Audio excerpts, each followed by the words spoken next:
রহস্য ও থ্রিলার দিয়ে নির্মিত। আসসালামু আলাইকুম। গল্পের শুরুতে আপনাদের গল্পের বিস্তারিত সম্পর্কে ধারণা দিয়ে নেই। ইতিমধ্যে আপনারা চাঁদের পরী গল্পটি শুনেছেন এবং ভালো সাড়া দিয়েছেন। মজার ব্যাপার হচ্ছে এই গল্পটি ফারিস্তার, কিন্তু এই গল্পে চাঁদের পরী ঢুকবে। গল্পটি খুবই ইন্টারেস্টিং হতে চলেছে, তাই আশা করছি সম্পূর্ণ গল্পটি শুনবেন আপনারা যারা চাঁদের পরী গল্পটি এখনো শুনেননি তারা আগে চাঁদের পরী গল্পটি শুনে আসবেন।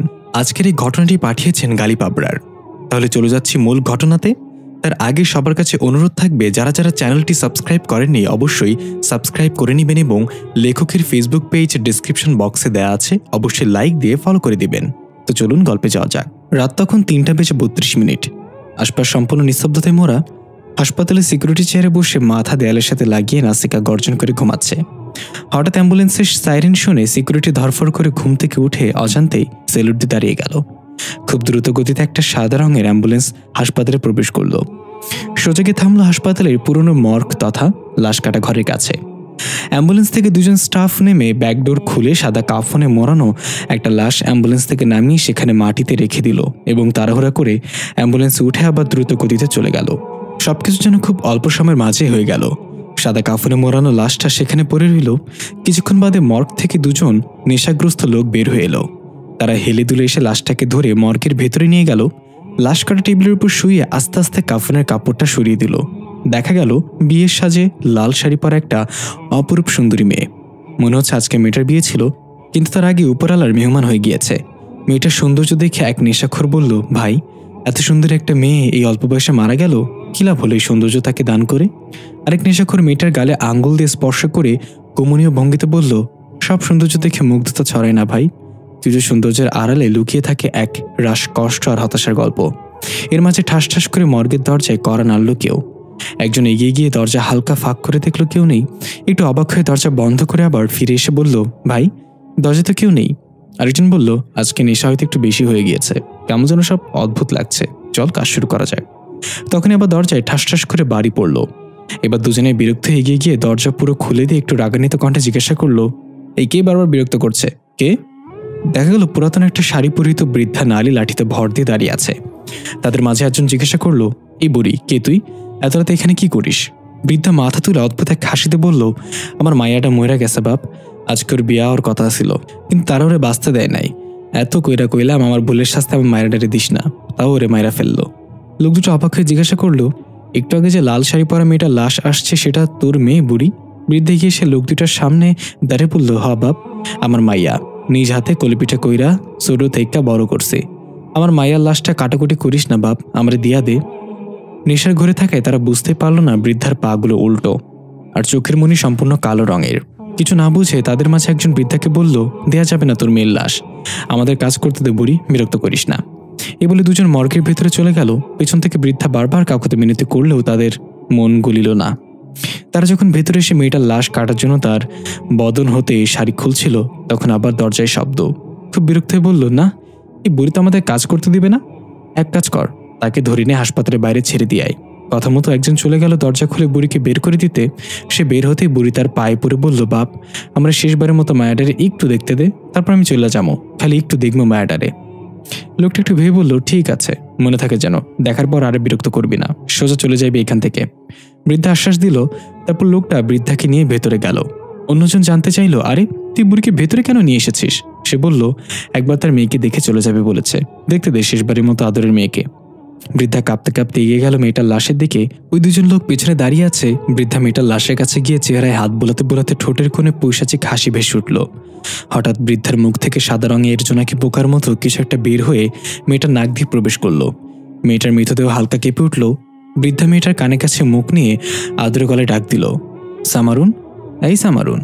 হঠাৎ অবাক করে দিয়ে মৃত মেয়েটা ধাপ করে চোখ খুলে বৃদ্ধার দিকে তাকিয়ে অদ্ভুত এক হাসিতে বলল, এসেছো মা? পেছনে দাঁড়িয়ে থাকা দুজনের নেশা কেটে গেল এটা দেখে। ভয়ার্ত চোখে তারা তাকিয়ে আছে। এটা কিভাবে সম্ভব? ভয়ে তারা দুজন দৌড়ে সেখান থেকে বের হতে নিলে আপনা আপনি দরজা বন্ধ হয়ে গেল ধপাস করে। দেখা গেল বৃদ্ধা ভয়ানক রূপ ধারণ করেছে। চেহারায় নাক, মুখ বা চোখ কিছুই নেই। ভয়ানক পুড়ে যাওয়া মানুষের চামড়ার মতো কালো তার চেহারা। দুজন লোক চিৎকার করে সাহায্য চাইল, তার আগে এক ঝটকা গিয়ে বৃদ্ধা তাদের দুজনের মুখ চেপে ধরে পিছনের দরজার সাথে লাগিয়ে তাদের আত্মার শেষে নিল। নিথর দেহগুলো সেখানে ফেলে দিল। লাশ কাটা টেবিল থেকে মেয়েটা ধীরে ধীরে নেমে এসে বৃদ্ধার সামনে হাঁটু গেড়ে বসে বলল, নতুন জীবন দেওয়ার জন্য আমি কৃতজ্ঞ থাকব তোমার কাছে। দৃশ্য পরিবর্তন। একটা স্কুলের দেখা মিলল। ক্লাস শুরুর ঘন্টা বেজে উঠলে সকল ছাত্রছাত্রী খেলাধুলা এবং আড্ডা বাদ দিয়ে নিজ নিজ ক্লাসে চলে গেল। ক্লাস 6-এর হিস্ট্রি পিরিয়ড চলছে। সবার শেষের বেঞ্চে একটা মেয়ের টিচারের লেকচারের মন না দিয়ে খাতে কিছু অঙ্কন করছে। টিচারের চোখে এটা পড়লে টিচার লেকচার দিতে দিতেই হেঁটে গিয়ে মেয়েটার কাছে গিয়ে দাঁড়ালো। এ তো মেয়েটার কোনো পরিবর্তন আসলো না। মেয়েটা এক মনে কিছু আঁকছে। টিচার একটু গলা খাকুনে দিয়ে বলল, এই মেয়ে, কি করছো তুমি? মেয়েটা টিচারের দিকে না তাকিয়ে নিজের কাজ করতে করতে বলল, বনানী 4 নম্বর সেক্টরের 5 নম্বর রোডের কুলসুম বিল্ডিংয়ের 3 তলা। টিচার সহ বাকি স্টুডেন্টরা হা করে রইল। টিচার ধমক দিয়ে বলল, এটা কি? মেয়েটা এবার আঁকা বন্ধ করে কলম রেখে মাথা উঠিয়ে বলল, এটা একটা ভালো চক্ষু হাসপাতালের অ্যাড্রেস। আপনি এত কাছে দাঁড়িয়েও জিজ্ঞাসা করছেন আমি কি করছি, তার মানে আপনার চোখে সমস্যা আছে। টিচার ধমক দিয়ে বলল, এই মেয়ে, দাঁড়াও তুমি। মেয়েটা সুন্দর করে বেঞ্চের উপর দাঁড়িয়ে পড়লো। টিচার বলল, আমি কি তোমাকে বেঞ্চের উপর দাঁড়াতে বলেছি? মেয়েটা মাথা চুলকে বলল, বেঞ্চের উপর না দাঁড়ালে আপনাকে চোখ নিচু করে কথা বলতে হবে। টিচার হয়ে আমার সামনে চোখ নিচু করে কথা বলবেন, এটা তো ঠিক না। এখন বরাবর আছে। টিচার থতমত খেয়ে গেল, এই মেয়ে এত পাকা পাকা কথা কিভাবে বলে? টিচার জিজ্ঞাসা করলো, তোমাকে তো আগে দেখিনি, নতুন নাকি? মেয়েটা বলল, পৃথিবীতে নতুন না, তবে স্কুলে নতুন। টিচার ভ্রুকুচকে বলল, কোনো কথা সোজা উত্তর নেই, তোমার নাম কি? মেয়েটার চোখ হঠাৎ নীলবর্ণ ধারণ করলে আর অদ্ভুতভাবে বলল, ভ্যাম্প। টিচার বলল, ভ্যাম্প? এটা আবার কেমন নাম? মেয়েটা বলল, কেন, পছন্দ হয়নি? তাহলে আপনি আমাকে জিজা বলে রাখতে পারেন। টিচার বলল, এটা ঠিক আছে, এখন বেঞ্চ থেকে নেমে নিচে নামো। আর আমার ক্লাস চলাকালীন অন্য কোনো কাজ করা যাবে না। আমার লেকচার মন দিয়ে শুনতে হবে, বুঝতে পেরেছো? জিজা বেঞ্চ থেকে নেমে দাঁড়িয়ে থেকে বলল, আমি তো স্যার কান দিয়েই শুনবো, মনের কাজ ভিন্ন। টিচার নিজের চুল টেনে ধরে বলল, কার পাল্লায় পড়লাম? আচ্ছা, আজকে যেহেতু তোমার first day in my class, একটা প্রশ্ন করি হিস্ট্রি থেকে। যদি সঠিক উত্তর দিতে পারো তোমার জন্য একটা গিফট আছে। জিজা বলল, প্রশ্ন করেন স্যার। হিস্ট্রি আমার রগরাগে দৌড়ায়। গিফট তো আমি পেয়েই গেলাম মনে করেন। টিচার বলল, বাংলাদেশের বিভাগ কয়টি বলো? জিজা মাথা একটু ভাবুক ভঙ্গিতে বলল, 5টি। টিচার ধমক দিয়ে বলল, ভুল উত্তর, বাংলাদেশের বিভাগ 8টি। জিজা বলল, 5টা আমি বলেছি, বাকি 5টা সে বলবে। পাশে একজনকে দেখিয়ে টিচার আবার রেগে গিয়ে বলল, যদি সেও বলে তাহলে 5টা কেন বলবে? 5 আর 5 তো 10 হয়, বিভাগ তো 8টা। জিজা বলল, স্যার আপনি হিস্ট্রি টিচার হয়ে ম্যাথ কেন পড়াচ্ছেন? 5 আর 5 কত বেশি সেটা ঠিক করবে ম্যাথ টিচার। আপনি আপনার সাবজেক্টে মন দেন। টিচার অসহায়ের মতো তাকিয়ে রইল জিজার দিকে। জিজা আস্তে করে বলল, স্যার আপনাকে একটা ইনফরমেশন দিব। টিচার বলল, বাকি থাকবে কেন মা, বলো ইনফরমেশন দিবে। জিজা বলল, স্যার আপনি ম্যাথে অনেক দুর্বল, 5 আর 5 10 হয় না, 55 হয়। টিচার ক্রন্দনরত চেহারা আর ভঙ্গিতে বলল, ছায়রা দে মা, কাইন্দা বাঁচি, তুই যেটা করতেছিলি সেটাই কর।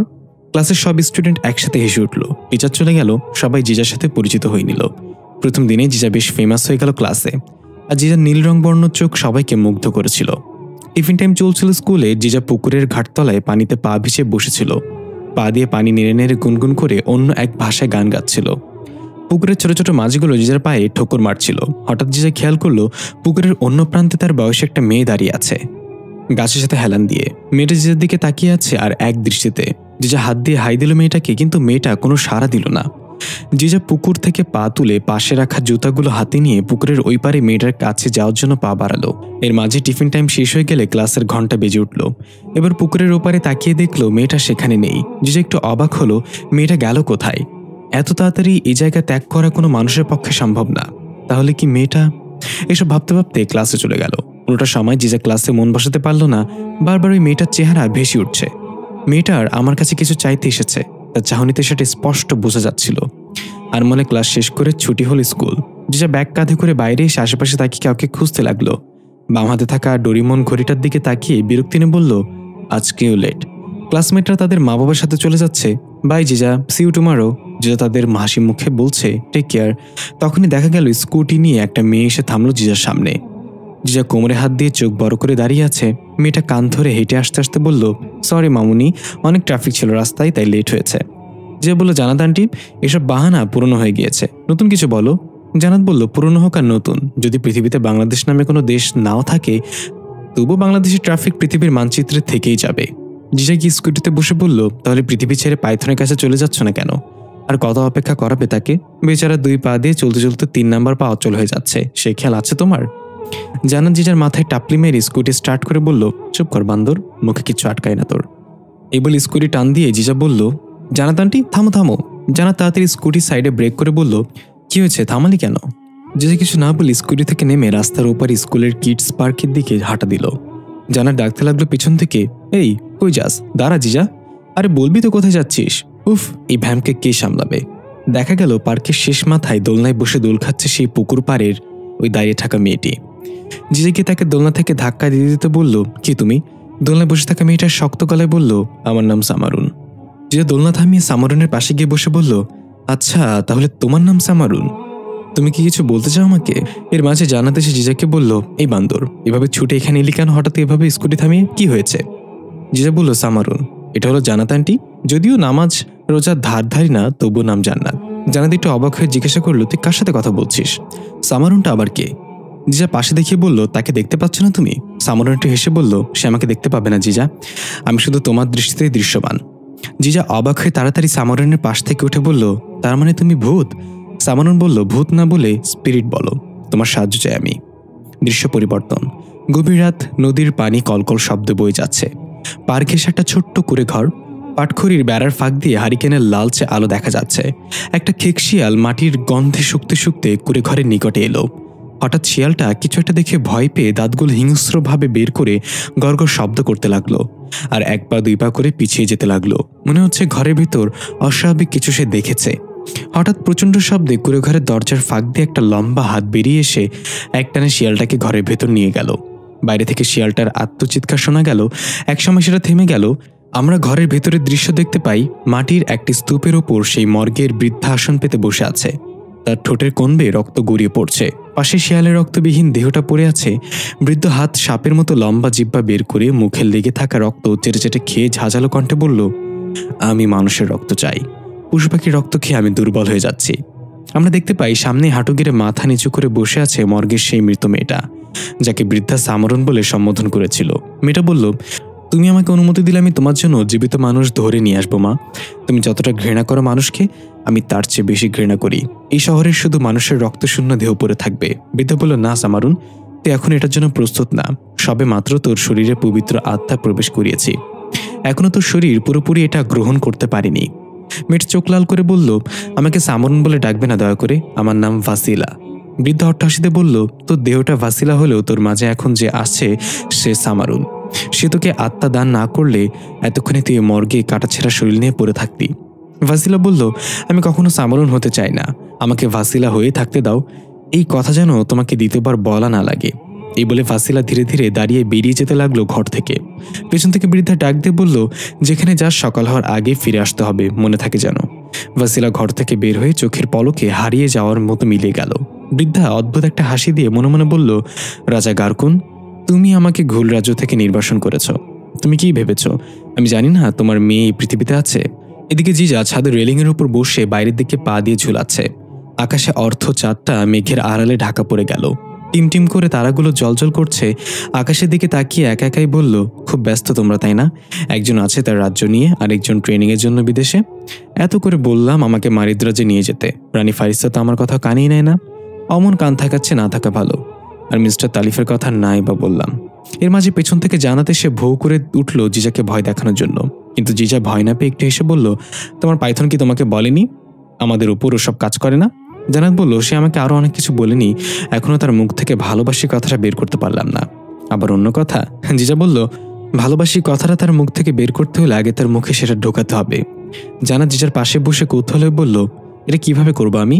জিজা বলল, এবার যখন পাইথন আসবে তখন তুমি তাকে নিয়ে একটা ক্যান্ডেললাইট ডিনারের আয়োজন করবা। দুজন সামনাসামনি বসে একজন আরেকজনের চোখের দিকে তাকিয়ে থাকবা ভালোবাসার দৃষ্টিতে। জানাত জিজার মুখ থেকে কথা কেড়ে নিয়ে বলল, তারপর আমি তার চোখে তাকিয়ে বলবো, পাইথন, নিশে তোমার বাবার গাঞ্জার ক্ষেত ছিল, না হলে তোমার চোখে এত নেশা কেন? তোমার চোখে তাকালে আমি মাতাল হয়ে যাই। জিজা বিরক্ত গলায় বলল, ওর গাঞ্জা করবে ডি, তোমাকে নিয়ে কুরবানিও হবে না, ভালোবাসা তো অনেক দূরে থাক। জানাত ধমক দিয়ে বলল, হয়েছে হয়েছে, আমাকে জ্ঞান দেওয়া লাগবে না। রাত কয়টা বাজে হুঁশ আছে? চল ঘুমাতে চল। জিজা গলা ফাটিয়ে বিশ্বরে গান গাইতে লাগলো। একটু পর পাশের বাসার জানালা খুলে এক মহিলা রাগান্বিত কণ্ঠে বলল, রাত 2টা বাজে কোন কুত্তা ঘেউ করতেছে? জিজা গান থামিয়ে জান্নাতকে বলল, টাইম জানার জন্যই গান গাইলাম, মাত্র 2টা বাজে, তুমি যাও আমি আসছি। জান্নাত অবাক হয়ে হাততালি দিয়ে বলল, তোর ছোট্ট মাথায় এত বুদ্ধি আটে কেমনে? তবে সব আকাইম্মা বুদ্ধি। জিজা বলল, ব্লুটুথ চালু করো, কিছু বুদ্ধি তোমাকে দান করি। জান্নাত বলল, মাফও চাই দোয়াও চাই, আমি গেলাম, তুই তাড়াতাড়ি নিচে আয়, রাত অনেক হয়েছে। এই বলে জান্নাত চলে গেল। কিন্তু একটু পর আবার ব্যাগ এসে জিজ্ঞাসা করলো, আচ্ছা জিজা, বিকালে যে সামরুন নামের অদৃশ্য মেয়েটার সাথে কথা বললি, শেষে কি বলল সে?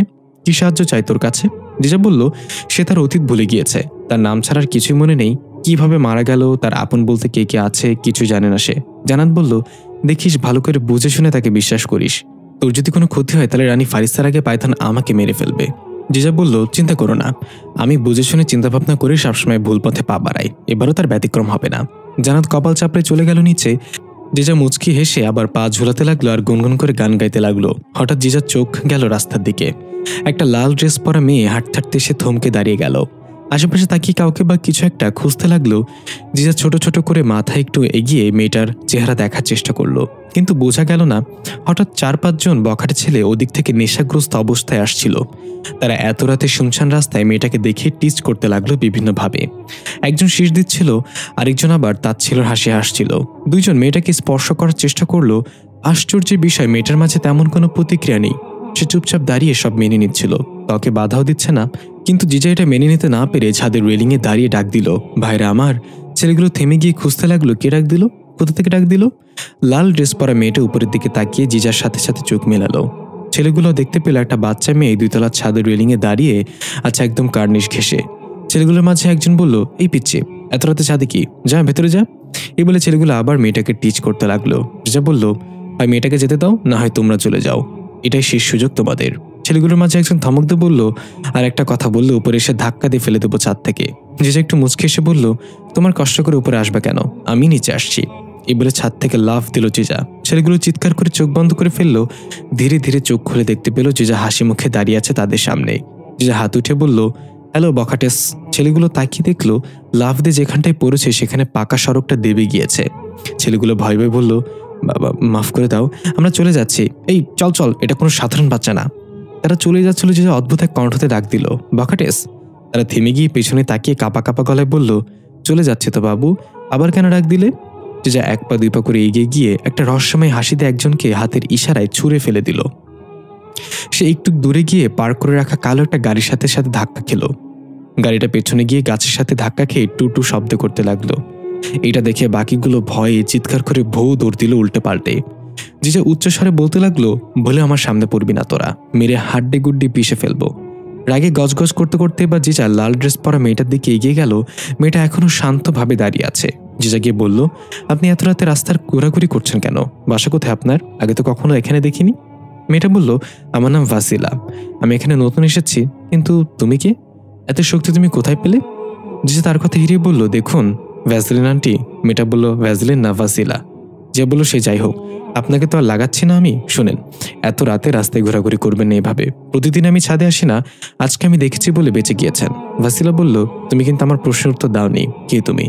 জিজা কান চুলকাতে চুলকাতে বলল, প্রশ্ন পছন্দ না হলে আমি পরীক্ষার খাতে উত্তর দেই না। এই বলে জিজা উল্টো ঘুরে হাঁটা দিল বাসার দিকে। ভাসিলা ডাকতে বলল, আমি উত্তর খুঁজে নেব, চিন্তা করো না। জিজা পেছনে তাকিয়ে যেতে বলল, এটার কঠিন কি, দক্ষিণের অপোজিট দিকে উত্তর। এদিকে দেখা যাচ্ছে বকাটে ছেলেগুলো দৌড়াতে দৌড়াতে এসে এক জায়গায় থেমে হাঁটুতে ভর দিয়ে কুকুরের মতো জিব্বা বের করে হাঁপাতে লাগলো। তাদের চেহারায় ভয় আর আতঙ্ক। একজন কোনো মতে বলল, আর জীবনে কোনো মেয়ের দিকে খারাপ নজরে তাকাবো না, কি দেখলাম এটা আজকে। আরেকজন হাসতে হাসতে বলল, আজকে শেষবার তাকাবো, কাল থেকে ভালো হয়ে যাব। অন্যরা অবাক হয়ে জিজ্ঞাসা করলো, মানে? ছেলেটা মুখে একটা শয়তানি হাসি দিয়ে আঙ্গুল দিয়ে ইশারা করলো।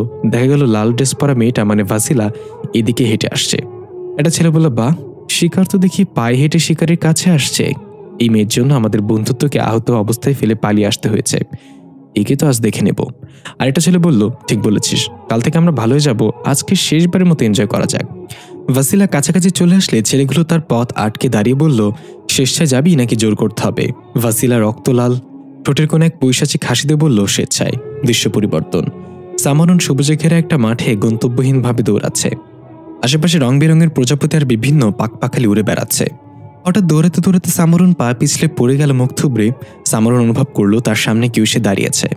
আস্তে আস্তে মাথা তুলে তাকিয়ে দেখলো সাদা রঙের একটা রাজকীয় পোশাক পরা খুব সুন্দরী যুবতী মেয়ে দাঁড়িয়ে আছে, মুখে অমায়িক হাসি নিয়ে। মেয়েটা হাত বাড়িয়ে দিল সামারুনের দিকে। সামারুন তার হাতে হাত রেখে উঠে দাঁড়িয়ে বলল, কে তুমি? মেয়েটা কিছু না বলে সুন্দর করে হাসি দিয়ে হাঁটা শুরু করলো এইদিকে। ছোট্ট সামারুন তার পিছু নিল। মেয়েটা খুব ধীরে ধীরে হাঁটছে, তবুও সামারুন দৌড়ে তার নাগাল পাচ্ছে না। সামারুন ডাকতে লাগলো, এই শোনো, দাঁড়াও একটু, কে তুমি? দাঁড়াও না প্লিজ। মেয়েটা না থেমে হাঁটতে হাঁটতে খপ করে একটা প্রজাপতি ধরে মিষ্টি কণ্ঠে বলল, যদি একটা প্রজাপতি ধরে দেখাতে পারো তাহলে আমার পাশাপাশি হাঁটতে পারবে তুমি। সামরুন লাফিয়ে লাফিয়ে চেষ্টা করতে লাগলো প্রজাপতি ধরার জন্য, কিছুতেই হাতে আসছিল না। অনেকক্ষণ চেষ্টা করার পর ক্লান্ত হয়ে সামরুন বসে পড়ল। মেয়েটা থেমে গিয়ে পেছনে ঘুরে সামরুনের কাছে এসে একটা প্রজাপতি ধরে সামরুনের কাঁধে রেখে বলল, এখানে কিভাবে এলে তুমি? সামরুন মাথা তুলে টলমল চোখে মেয়েটির দিকে তাকিয়ে বলল, আমি জানি না কিভাবে এলাম এখানে, আমার কিছু মনে নেই। মেয়েটা সামরুনের হাত ধরে বলল, চলো আমার সাথে। দৃশ্য পরিবর্তন। সন্ধ্যা ঘনিয়ে এসেছে। আশপাশ থেকে মাগরিবের আজান শোনা যাচ্ছে। লাল ড্রেস পরিহিত ভাসিলা ধীর পায়ে হেঁটে একটা কবরস্থানে প্রবেশ করল। ভাসিলা যখন কবরস্থানের গেট দিয়ে প্রবেশ করছিল তখন দেখা গেল দুজন মানুষ কবরস্থান থেকে বের হয়ে যাচ্ছে, একজন পুরুষ এবং একজন মহিলা। দেখে বোঝা যায় তারা স্বামী স্ত্রী হবে হয়তো। ভাসিলা কবরস্থানে প্রবেশ করে হাঁটতে হাঁটতে গিয়ে এক জায়গায় থামল। সারিবদ্ধভাবে 3টা কবর। 2টা অনেক পুরনো কবর হলেও ছোট্ট কবরটা বেশি দিন হয়নি, আর খুব পরিষ্কার রাখা হয়েছে কবরটা। ভাসিলা ছোট্ট কবরটার সামনে দাঁড়িয়ে রহস্য এক হাসিতে বলল, ধন্যবাদ সামরুন আমার মাঝে প্রবেশ করার জন্য।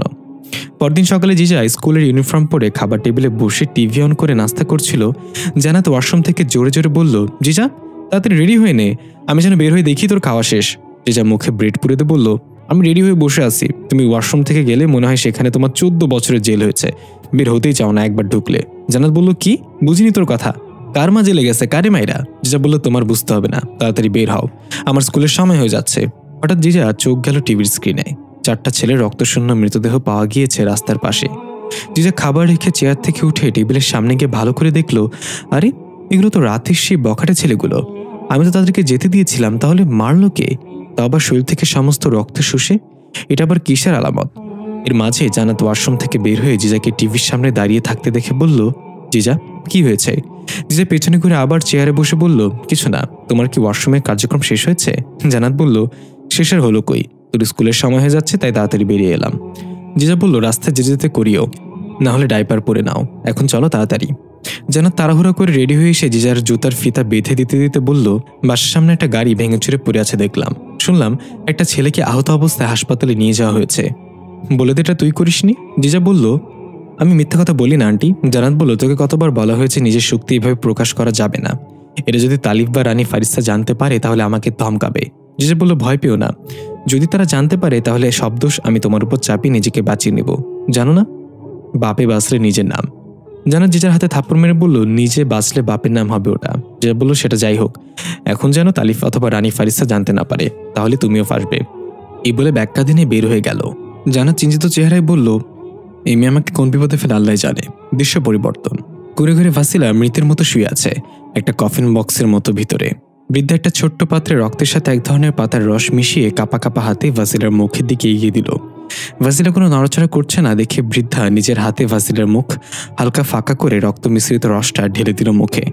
এরপর একটা লাল কাপড় দিয়ে ভাসিলাকে ঢেকে দিয়ে বৃদ্ধা উঠে কুড়িঘর থেকে বাইরে বের হলো। দেখা গেল সে গাছের ছায়া লক্ষ্য করে হাঁটছে। সূর্যের আলো যেখানে পড়েছে সেদিকে যাচ্ছে না। হঠাৎ গাছের ছায়া ভেদ করে হালকা রৌদ্র বৃদ্ধার হাতের উপর পড়তেই বৃদ্ধা চিৎকার করে উঠল। তার হাতের ওই জায়গাটা জ্বলে গিয়েছে। বৃদ্ধা তাড়াতাড়ি গাছের ছায়া নিচে গিয়ে নিজেকে আবৃত করে নিল আর আগে গজগজ করতে করতে বলল, এ কেমন অভিশাপ দিয়েছ আমাকে রাজা গারকুন? আমি সূর্যের আলোয় যেতে পারি না, এই অভিশাপ থেকে আমাকে মুক্ত হতে হবে, এর প্রতিকার আমার খুঁজে বের করতেই হবে। হঠাৎ একটা কণ্ঠ ভেসে আসলো, এর প্রতিকার আমার কাছে আছে। বৃদ্ধা রহস্যময় এক হাসিতে বলল, ডালিয়া। গাছের আড়াল থেকে অদ্ভুত সুন্দরী এক মেয়ে দৃশ্যমান হলো বৃদ্ধার সামনে। মেয়েটা সুন্দর করে হাসিতে বলল, আমার কণ্ঠ শুনে চিনে ফেললে আমাকে? বলতে হবে, বয়স হলো তোমার মস্তিষ্ক এখনো তলোয়ারের মতো ধারালো। বৃদ্ধা বলল, তুই এখানে কেন? ডালিয়া বলে, তোমাকে নির্বাসন করা হয়েছে শুনে অনেক খারাপ লেগেছে। সতে হলেও তুমি আমাকে সেদিন বাঁচিয়েছিলে। পাইথনের আঘাতে আমি ছিলাম মৃতপ্রায়, তুমি আমাকে না বাঁচালে আজকে আমি এখানে দাঁড়িয়ে থাকতাম না। বৃদ্ধা বলল, তাহলে আমার উপকারের প্রতিদান দেওয়ার সময় এসেছে তোর। ডালিয়া একটু হেসে বলল, রাজা গারকুনের মেয়ে জিজা, তার হৃৎপিণ্ড খেতে হবে তোমাকে, তাহলে তুমি অভিশাপ থেকে মুক্তি পাবে। বৃদ্ধা চোখ লাল করে বলল, তাই যদি হয় তাহলে আমি গারকুনের মেয়ের হৃৎপিণ্ড চিবিয়ে খাবো খুব শীঘ্রই। গারকুন বুঝতে পারবে আপনজন হারানোর কষ্ট কতটুকু। ডালিয়া বলল, তুমি কি মনে করেছো গারকুনের মেয়ে ডাল ভাত? তুমি চাইলে আর সে তোমাকে তার হৃৎপিণ্ড খুলে দিয়ে দিবে? মনে রেখো বুড়ি, জিজা একজন ভ্যাম্প, সে তোমার মতো হাজার হাজার ডাইনিকে পিষে ফেলার ক্ষমতা রাখে। এদিকে জিজা স্কুলে পৌঁছে ক্লাসে ঢুকতেই থমকে দাঁড়িয়ে গেল। একদম শেষের বেঞ্চে সামরন বসে আছে। জিজা একটু হাসি দিয়ে সামরনের কাছে গিয়ে টেবিলে ব্যাগ রেখে বলল, হ্যালো এলাই, যখন বেঁচে ছিল তখন কি সময়ের আগে স্কুলে পৌঁছে বসে থাকতে? সামরন বলল, আমার তো মনেই নেই কখন স্কুলে গিয়েছিলাম কিনা। জিজা ব্যাগ থেকে একটা বই বের করে সামরনের সামনে দিয়ে বলল, এটা পড়ো তো। সামরন বই খুলে কিছুক্ষণ তাকিয়ে থেকে বলল, এগুলো তো জের জবর ছাড়া আরবি লেখা, কিভাবে পড়বো? জিজা বলল, আরে বইটা উল্টো করে ধরেছো তুমি। সামরন একটু হেসে বইটা সোজা করে ধরে বলল, উপস, এটা তো বাংলা বই। এখানে লেখা আছে একটা সুন্দর বাক্য, আমি মানুষের সামনে কুকুর হয়ে বসে থাকি তাদের ভেতরের কুকুরটাকে দেখার জন্য। জিজা বলল, তার মানে তুমি স্কুলে গিয়েছিলে, এখন খুঁজতে হবে তুমি কোন স্কুলে পড়তে। আচ্ছা, তোমার কি কিছুই মনে নেই আগের কথা? সামরন জিজার কানের কাছে এসে বলল, সবাই তোমার দিকে তাকিয়ে আছে। জিজা আশেপাশে তাকিয়ে দেখলো ক্লাসের অন্যান্য স্টুডেন্টরা হা করে তাকিয়ে আছে। যে বিড়বিড় করে বললই, নিশ্চয়ই তারা আমাকে পাগল ভাবছে এখন। সামরন মাথা ঝাঁকিয়ে বলল, হ্যাঁ। একটা মেয়ে জিজ্ঞাসা করলো, জিজা তুমি কার সাথে কথা বলছো? জিজা বিব্রত হয়ে সামরনের দিকে তাকিয়ে বলল, এবার আমি কি উত্তর দেব? সামরন বলল, সেটাই যেটা তুমি সবসময় দাও। জিজা একটু ভেবে সামরনের দিকে তাকিয়ে সুন্দর করে হাসিতে বলল, প্রশ্ন পছন্দ না হলে আমি উত্তর দিই না, নিজের কাজ করো যাও। এর মাঝে ক্লাসে টিচার প্রবেশ করলো। সবাই দাঁড়িয়ে একসাথে বলে উঠল, গুড মর্নিং টিচার। হঠাৎ সামরনের মস্তিষ্কে বাড়ি মারলো এমন কিছুই ঝাপসা ভাবে। একটা ক্লাসরুম, বাচ্চারা দুষ্টামি করছে, ক্লাসের দেওয়ালগুলোতে বিভিন্ন গ্রাফিতে আঁকা। এর মাঝে টিচার প্রবেশ করলো। সবাই একসাথে বলে উঠল, গুড মর্নিং টিচার। সামরন মাথা চেপে ধরলো, কুকড়ে ওঠে। জিজা ফিসফিস করে বলল, কি হয়েছে সামরন, কিছু মনে পড়েছে?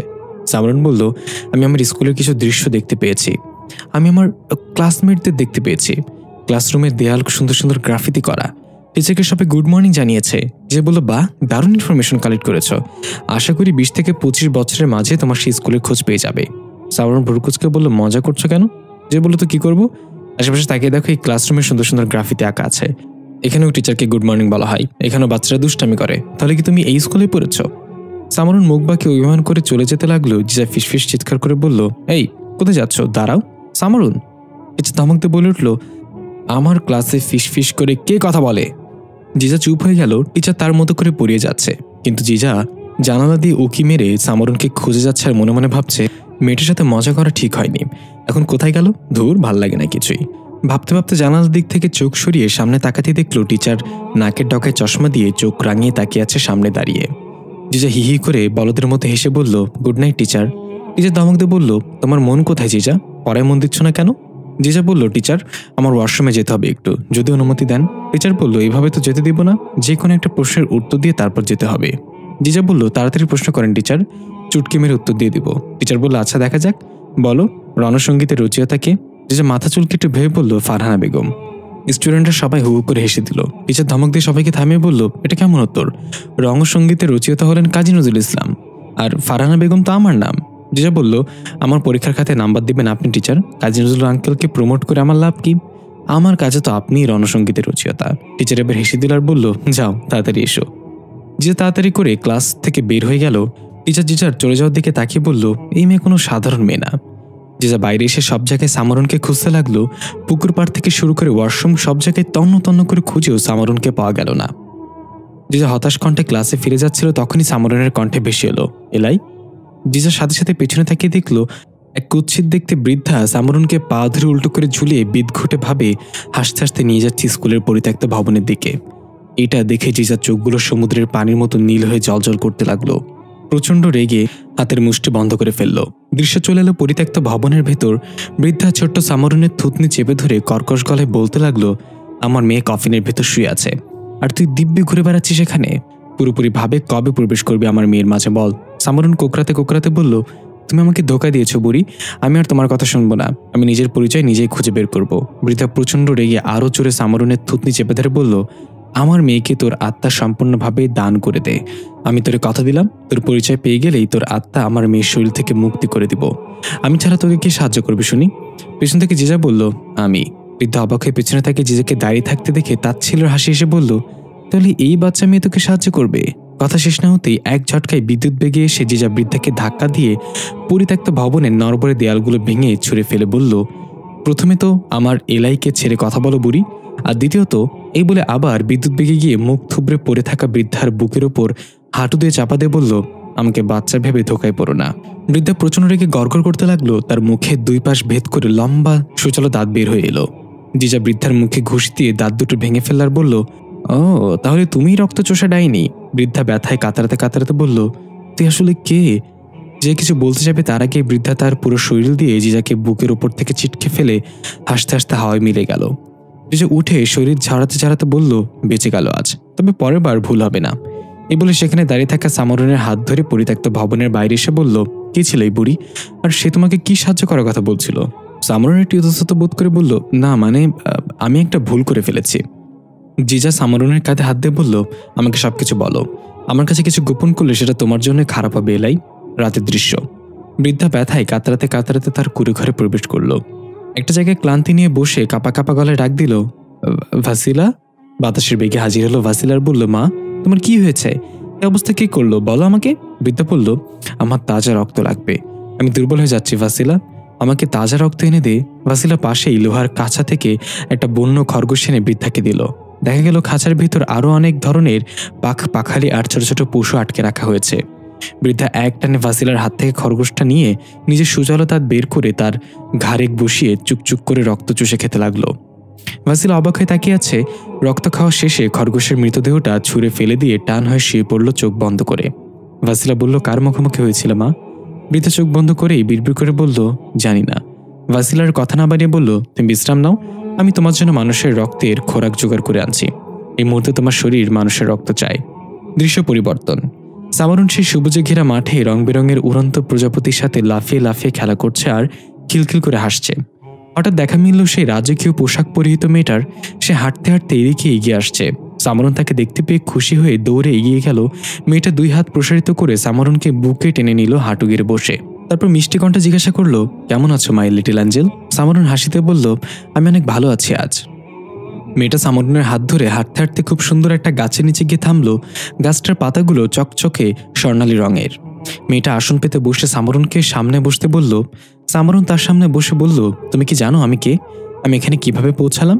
মেয়েটা হালকা হাসিতে বলল, আমি নিজেই কয়েক বছর ধরে এখানে আটকা পড়ে আছি। আমি জানি না আমি এখানে কিভাবে এসেছি, তবে আমার সবকিছু মনে আছে। আমি কোথায় ছিলাম, কিভাবে মৃত্যু হলো সব জানি। সামরন বলল, আমার তো নাম ছাড়া কিছুই মনে নেই। তোমার নাম কি? মেয়েটা সুন্দর করে হাসিতে বলল, আমার নাম তাইবা। শুনশান রাস্তায় একটা সাদা রঙের গাড়ি হাওয়াই ব্রেকে ছুটে চলেছে। দেখা গেল তার পেছনে আরো দুইটা গাড়ি তাকে তাড়া করছে। গাড়ির ভেতরে কালো টি শার্ট পরিহিত একটা সুদর্শন ছেলে, যার বাহুতে চিতাবাঘে ট্যাটু আঁকা, গলায় লকেট আর হাতে ব্রেসলেট, কোচা কোচা দাঁড়িয়ে স্টাইলিশ চুলের কাটিং। ছেলেটার চোখে মুখে ভয় আর আতঙ্ক। বারবার সাইড লুকিং গ্লাসে পেছনে দেখছে। পেছনে দুইটা গাড়ি তাকে তাড়া করছে। ছেলেটার কোমরে থাকা পিস্তলটা হাতে নিয়ে লোড করে নিল। এরপর গাড়ি অটো ড্রাইভে রেখে সাইড করে পেছনের গাড়ির উপর গুলি চালালো কয়েকটা। পেছন থেকেও গুলি চালালো। ছেলেটা কোনোরকম নিজেকে বাঁচিয়ে আবার গাড়ির স্ট্যান্ডিংয়ে হাত দিয়ে গাড়ির স্পিড বাড়িয়ে দিল। আমরা দেখতে পাই রাস্তার এপার থেকে ওপারে একটা লোহার তার দিয়ে টানা দেওয়া হয়েছে। ছেলেটার চোখে সেটা পড়ল না, সে ফুল স্পিডে গাড়ি টানছিল। এমন সময় রাস্তায় টানা দিয়ে রাখা তারের সাথে তার গাড়ি মুখোমুখি হয়ে উল্টে গেল। কয়েকটা পাল্টি খেতে খেতে গাড়িটা অনেক দূরে গিয়ে পড়ল। গাড়ি ভেঙে চুরমার হয়ে ধোঁয়া বের হতে লাগলো। পেছনে থাকা গাড়ি থেকে 4-5 জন নেমে আসে, রক্তাক্ত ছেলেটাকে গাড়ি থেকে টেনে বের করে আনলো। ছেলেটা ঝাপসা চোখে দেখছে তাকে পা ধরে টেনে নিয়ে যাওয়া হচ্ছে। ছেলেটাকে হাঁটু গেড়ে বসিয়ে 2 হাত ধরে রাখা হলো। তখনই আরো একটা গাড়ি এসে থামলো সেখানে। গাড়ি হেডলাইটের আলো সোজা ছেলেটার চোখে এসে পড়ল। আহত ছেলেটার চোখ নিবু নিবু করে ব্যথায় কাতরাচ্ছে, মুখ থেকে রক্ত বের হচ্ছে, গাল বেয়ে মাথা থেকে রক্তের স্রোত দিয়েছে। গাড়ি থেকে মাফিয়া টাইপ ভুড়িওয়ালা একজন লোক নামলো সিগারেট টানতে টানতে। তার অন্য হাতে পিস্তল। লোকটা এসে ছেলেটার বুকে লাথি দিয়ে তাকে ফেলে দিল। ছেলেটাকে আবার ধরে উঠিয়ে বসানো হলো। মাফিয়া লোকটা একটু নিচু হয়ে ছেলেটার মুখের কাছে এসে বলল, অনেক ভাগিয়েছিস, তোর পথ এখানেই শেষ হলো। এই বলে জ্বলন্ত সিগারেটটা ছেলেটার গালে লাগিয়ে দিল। ছেলেটা যন্ত্রণায় চিৎকার করে বলল, আমাকে যেতে দাও। মাফিয়া লোকটা হাসতে হাসতে ছেলেটার মাথায় পিস্তল ঠেকিয়ে বলল, যেতে তো দিবই, তবে উপরে। এই বলে যখনই ট্রিগার চাপতে যাবে পেছন থেকে একটা শব্দ এলো। মনে হচ্ছে কেউ কিছু একটা চিবিয়ে খাচ্ছে।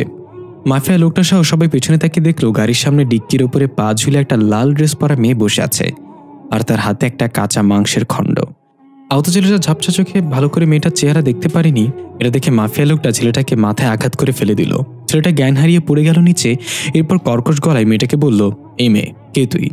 মেয়েটা মাংসের খণ্ডে কামড় দিয়ে চিবুতে চিবুতে বলল, আমি ভাসিলা। আমার কয়েকজন জীবিত মানুষ লাগবে, তোমাদের মাঝে কে কে আসতে চাও? মাফিয়া লোকটা ভাসিলার দিকে পিস্তল তাক করে বলল, ধান্দা করার নতুন কৌশল নাকি? শুধু একবার বলবো, চলে যায় এখান থেকে। আর এখানে যা দেখেছিস তা কাউকে বলবি না। যদি কেউ জানে তাহলে পরের বার আর জীবিত ছাড়বো না। ভাসিলা মাংসের খণ্ডটা ফেলে দিয়ে এক লাফ গাড়ির উপর থেকে নেমে বলল, পরের বার তোমার জীবিত থাকবে এই গ্যারান্টি কে দিল?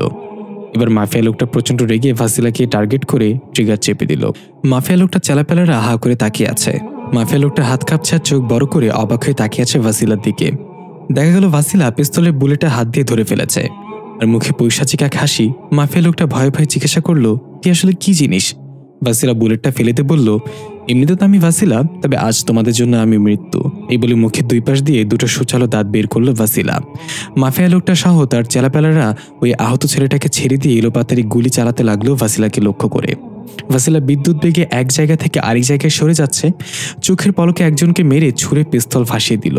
মাফিয়া লোকটার পিস্তলের বুলেট শেষ হয়ে গেল। সে পিস্তল ফেলে তাড়াতাড়ি করে গাড়ির দিকে দৌড়ে গেল। ততক্ষণে চেলাপেলারা সব রাস্তায় পড়ে আছে চিটপাটাং হয়ে। মাফিয়া লোকটা যখনই গাড়ির দরজা খুলতে যাবে এক ঝটকায় ভাসিলা তার সামনে এসে পৈশাচিক হাসিতে বলল, থ্যাংক ইউ আমাকে রক্তদান করার জন্য। মাফিয়া লোকটা কাঁপতে কাঁপতে বলল, আমাকে যেতে দাও, দয়া করে আমাকে মেরো না। ভাসিলা তার মাথাটা ধরে খপ করে ঘাড়ে কামড় বসিয়ে দিল। লোকটা তার জীবনের শেষ চিৎকার করে উঠল। আকাশে বাতাসে তার চিৎকার শোনা গেল। এক পর্যায়ে সব শান্ত হয়ে গেল। ভাসিলা রক্তাক্ত মুখে হিংস্র নেকড়ের মতো উপরের দিকে তাকিয়ে গর্জন করে উঠল। এরপর চালাপালাদের আহত দেহগুলো গাড়িতে উঠে বলল, এগুলো আমার বৃদ্ধা মায়ের জন্য। এ বলে গাড়িতে উঠাতেই যাবে তখনই চোখ গেল ওই ছেলেটার দিকে। সে রাস্তায় পড়ে আছে এখনো রক্তাক্ত অবস্থায়। ভাসিলা গাড়িতে না উঠে ছেলেটার দিকে এগিয়ে গেল। সামনে গিয়ে বসে ছেলেটার শ্বাস পরীক্ষা করে দেখলো এখনো বেঁচে আছে। মনে মনে ভাবলো এটাকেও নিয়ে যায় ওদের সাথে, বেঁচে যেহেতু আছে, শরীরে রক্ত আছে। পরক্ষণে কিছু একটা ভেবে ছেলেটার মুখের দিকে এক অদ্ভুত চাহনিতে কিছুক্ষণ তাকিয়ে থেকে তার চেহারায় হাত বুলিয়ে দিল। এরপর ছেলেটার চেহারা থেকে রক্তগুলো মুছে নিজের মুখে থেকে লালা এনে ছেলেটার ক্ষতস্থানগুলোতে লাগিয়ে দিল। ছেলেটা হালকা নড়ে উঠে কুকড়ে উঠল। ভাসিলা এক ঝটকে গাড়িতে এসে বসে মাফিয়া লোকটার চেলাপেলাদের নিয়ে চলে গেল। এই ছেলেটা রাস্তায় পড়ে রইল। পাশেই তার অ্যাক্সিডেন্টে ভেঙে চুরমার হওয়া গাড়িটা পড়ে আছে। দৃশ্য পরিবর্তন। তাইবা সামরুনের হাত ধরে মিষ্টি করে হেসে বলল, আমি তোমাকে প্রশ্ন করব, যা মনে আছে তাই বলার চেষ্টা করবে। দেখা যাক সবকিছু ভুলে গিয়েছো নাকি কিছু মনে আছে। সামরুন মাথা নেড়ে সম্মতি জানালো। তাইবা বলল, তোমার নাম কি? সামরুন বলল, 9টা বাজে। তাইবা ভ্রুকুচকে বলল, তোমাদের স্কুল কয়টা বাজে শুরু হয়? সামরুন বলল, আমার নাম সামরুন। তাইবা বলল, তোমার প্রিয় খাবার কি ছিল? সামরুন বলল, লাল রং। তাইবা বলল, তোমার প্রিয় রং কি ছিল? সামরুন বলল, বিরিয়ানি। তাইবা হাসতে হাসতে বলল, তোমার উত্তরগুলো এতটাই সঠিক ছিল যে আমার কাছে আমার সব প্রশ্নই ভুল মনে হচ্ছে এখন।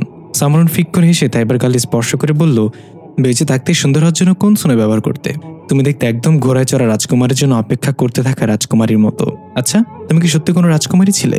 তাইবা সামরুনের হাত ধরে সুন্দর করে হেসে বলল, বলতে পারো তেমনই কিছু হবে। তবে আমি কোনো সোনা ব্যবহার করতাম না, বুঝছো? আমি কিন্তু তোমার মতো মানুষ নই। আমি মারিজিন গোষ্ঠীর একজন অঘোষিত রাজকুমারী ছিলাম। সামরুনের চোখ বড় করে বলল, তার মানে তুমি জিজার রাজ্য থেকে? তাইবা অবাক হয়ে বলল, তুমি জিজাকে চিনো? সামরুন বলল, চিনব না কেন? আমি নির্দিষ্ট একটা সময় পর্যন্ত পৃথিবীতে থাকি। যখনই সন্ধ্যা হয় জানি না কিভাবে যেন এখানে পৌঁছে যাই। আর পৃথিবীতে আমার একমাত্র এলাই মানে বন্ধু হলো জিজা। সে আমার পরিচয় খুঁজতে সাহায্য করছে।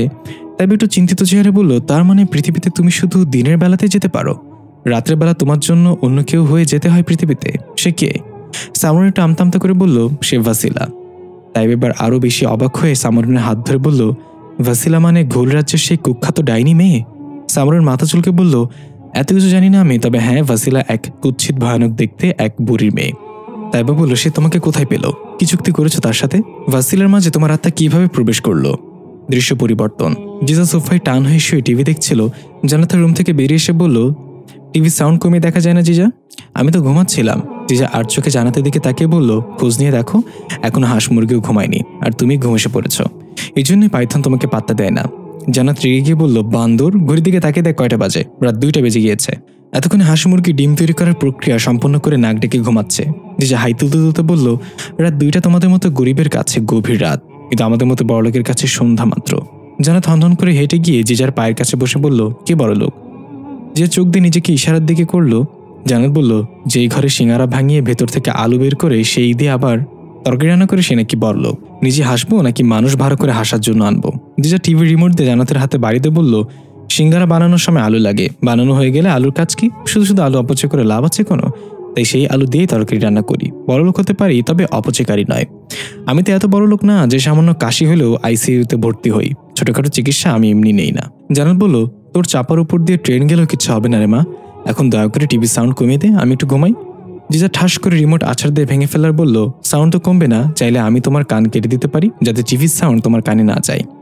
জানাত উপরে তাকিয়ে 2 হাত তুলে বলল, এই কোন বিপদে ফেললে আল্লাহ, এবার তোর বাবা আসুক, দেখিস তোকে যদি মাইন্ড না খাওয়ায় তাহলে আমার নাম বদলে রাখবি। জিজা বলল, ধুর, বদলে আবার কেন রাখবো, কুলসুম রেখো, তোমার সাথে এই নামটা খুব মানাবে। জান্নাত ধমক দিয়ে উঠে হনহনিয়ে চলে গেল নিজের রুমে। জিজা মুচকে এসে বলল, তোমাকে জ্বালাতে আমার এত ভালো লাগে, ঢালো আগুন, আরো ঢালো। হঠাৎ জানালার কাছ থেকে কিছু একটা শব্দ আসতে লাগলো, মনে হচ্ছে কেউ পাথর দিয়ে জানালার কাছে স্ক্র্যাচ দিয়েছে। জিজা লাফ দিয়ে উঠে বসে পড়লো। এরপর সোফা থেকে নেমে লাইট জ্বালিয়ে জানালার দিকে এগিয়ে গেল। ততক্ষণে শব্দটা থেমে গিয়েছে। জিজা দেখতে পেল জানালার পর্দার ওপাশে লম্বা একটা ছায়ামূর্তি দেখা যাচ্ছে। সে হাত নাড়িয়ে নাড়িয়ে কিছু একটা করছিল। জিজা দূর থেকে জিজ্ঞাসা করলো, কে ওখানে, ওখানে কে? কিন্তু কোনো রেসপন্স এলো না ওদিক থেকে।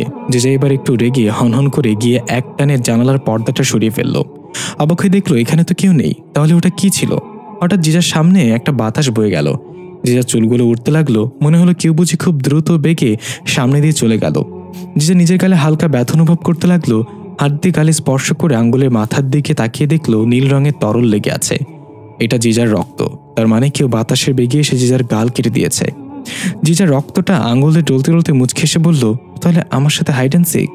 এদিকে ওয়াসিলা গাড়িতে করে ওই মানুষগুলোকে নিয়ে এসে কুড়িঘরের সামনে থামলো।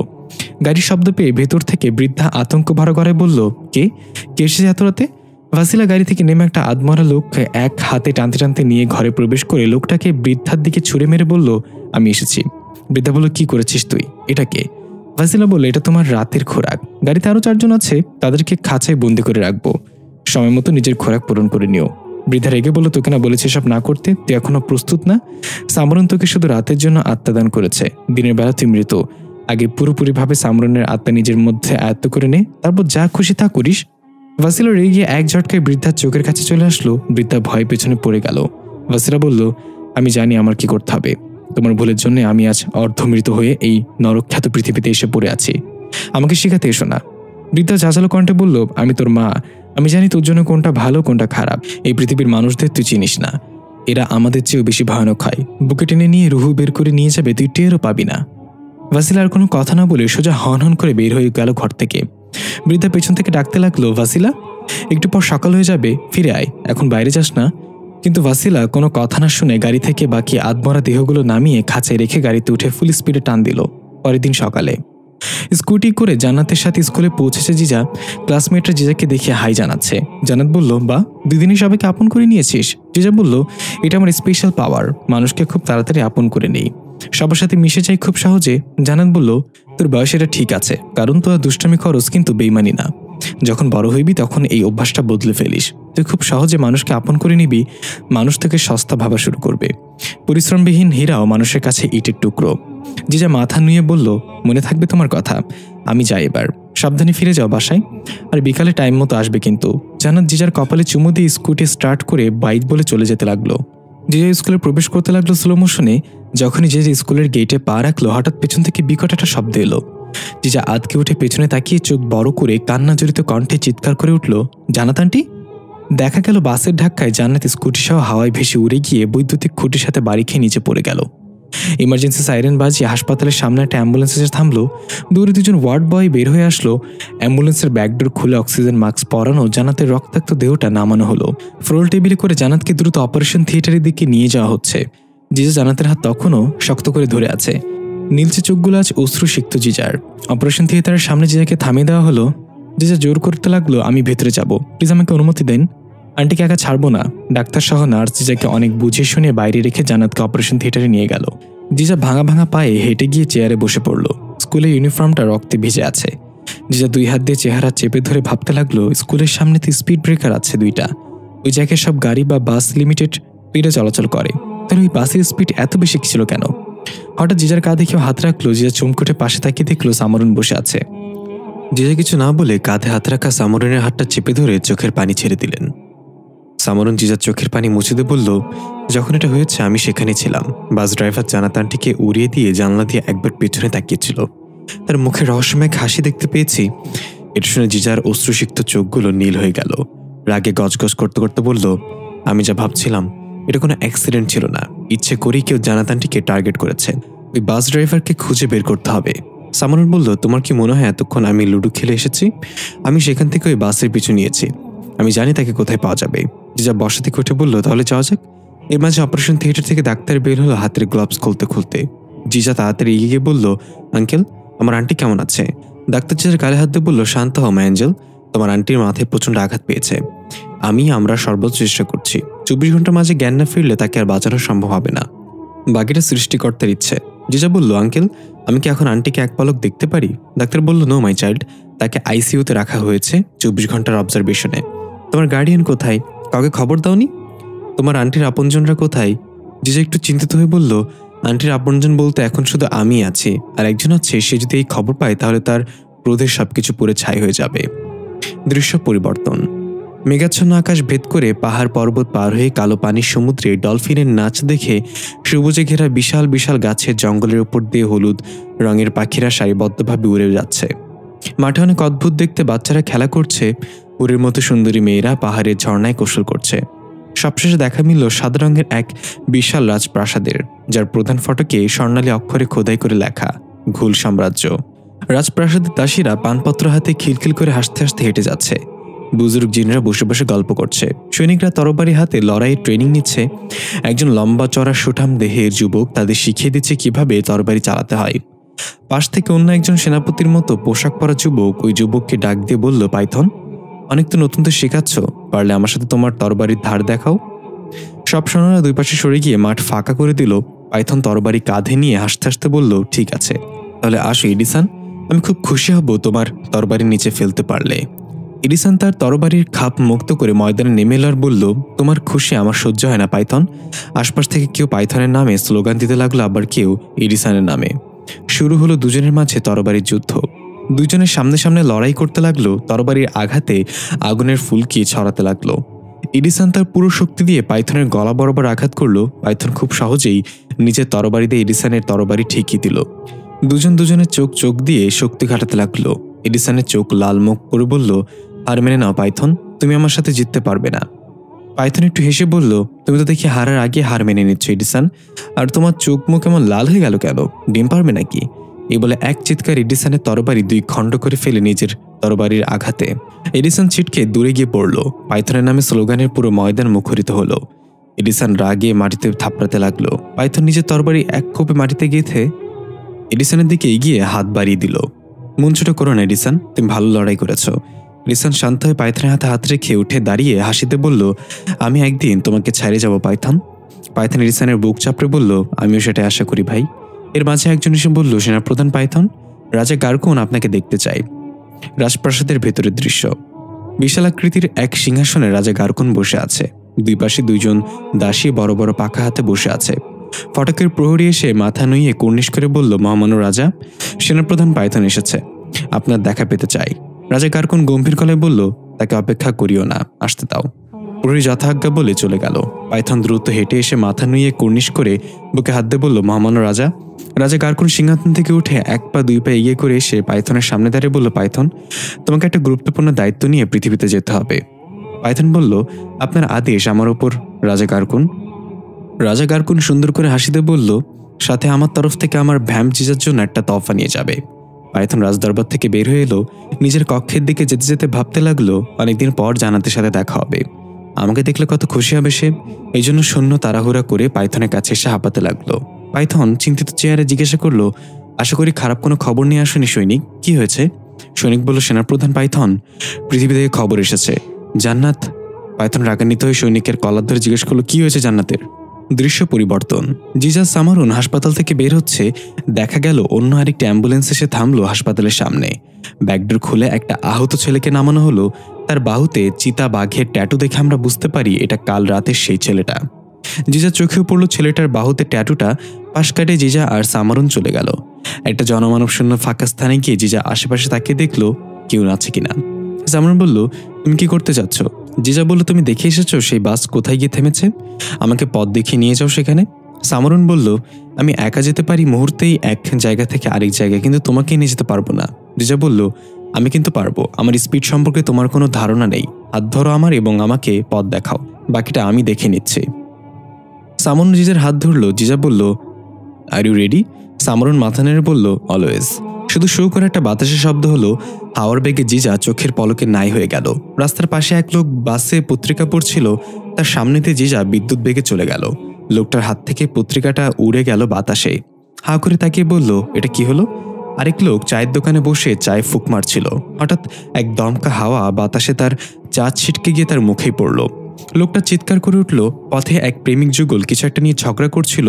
তাদের পাশ দিয়ে জিজা চলে গেল হাওয়ার বেগে। ছেলেটা বাতাসে সোজা মেয়েটার বুকে গিয়ে পড়ল। মেয়েটাও ছেলেটার সাথে জড়িয়ে ধরলো আর ঝগড়া ভুলে হাসতে লাগলো। একটা পুরনো বাস ট্রাক রাখার পরিত্যক্ত জায়গা দেখতে পাই। অনেক ভাঙ্গাচোরা গাড়ি, বাস, ট্রাক সেখানে ফেলে রাখা হয়েছে।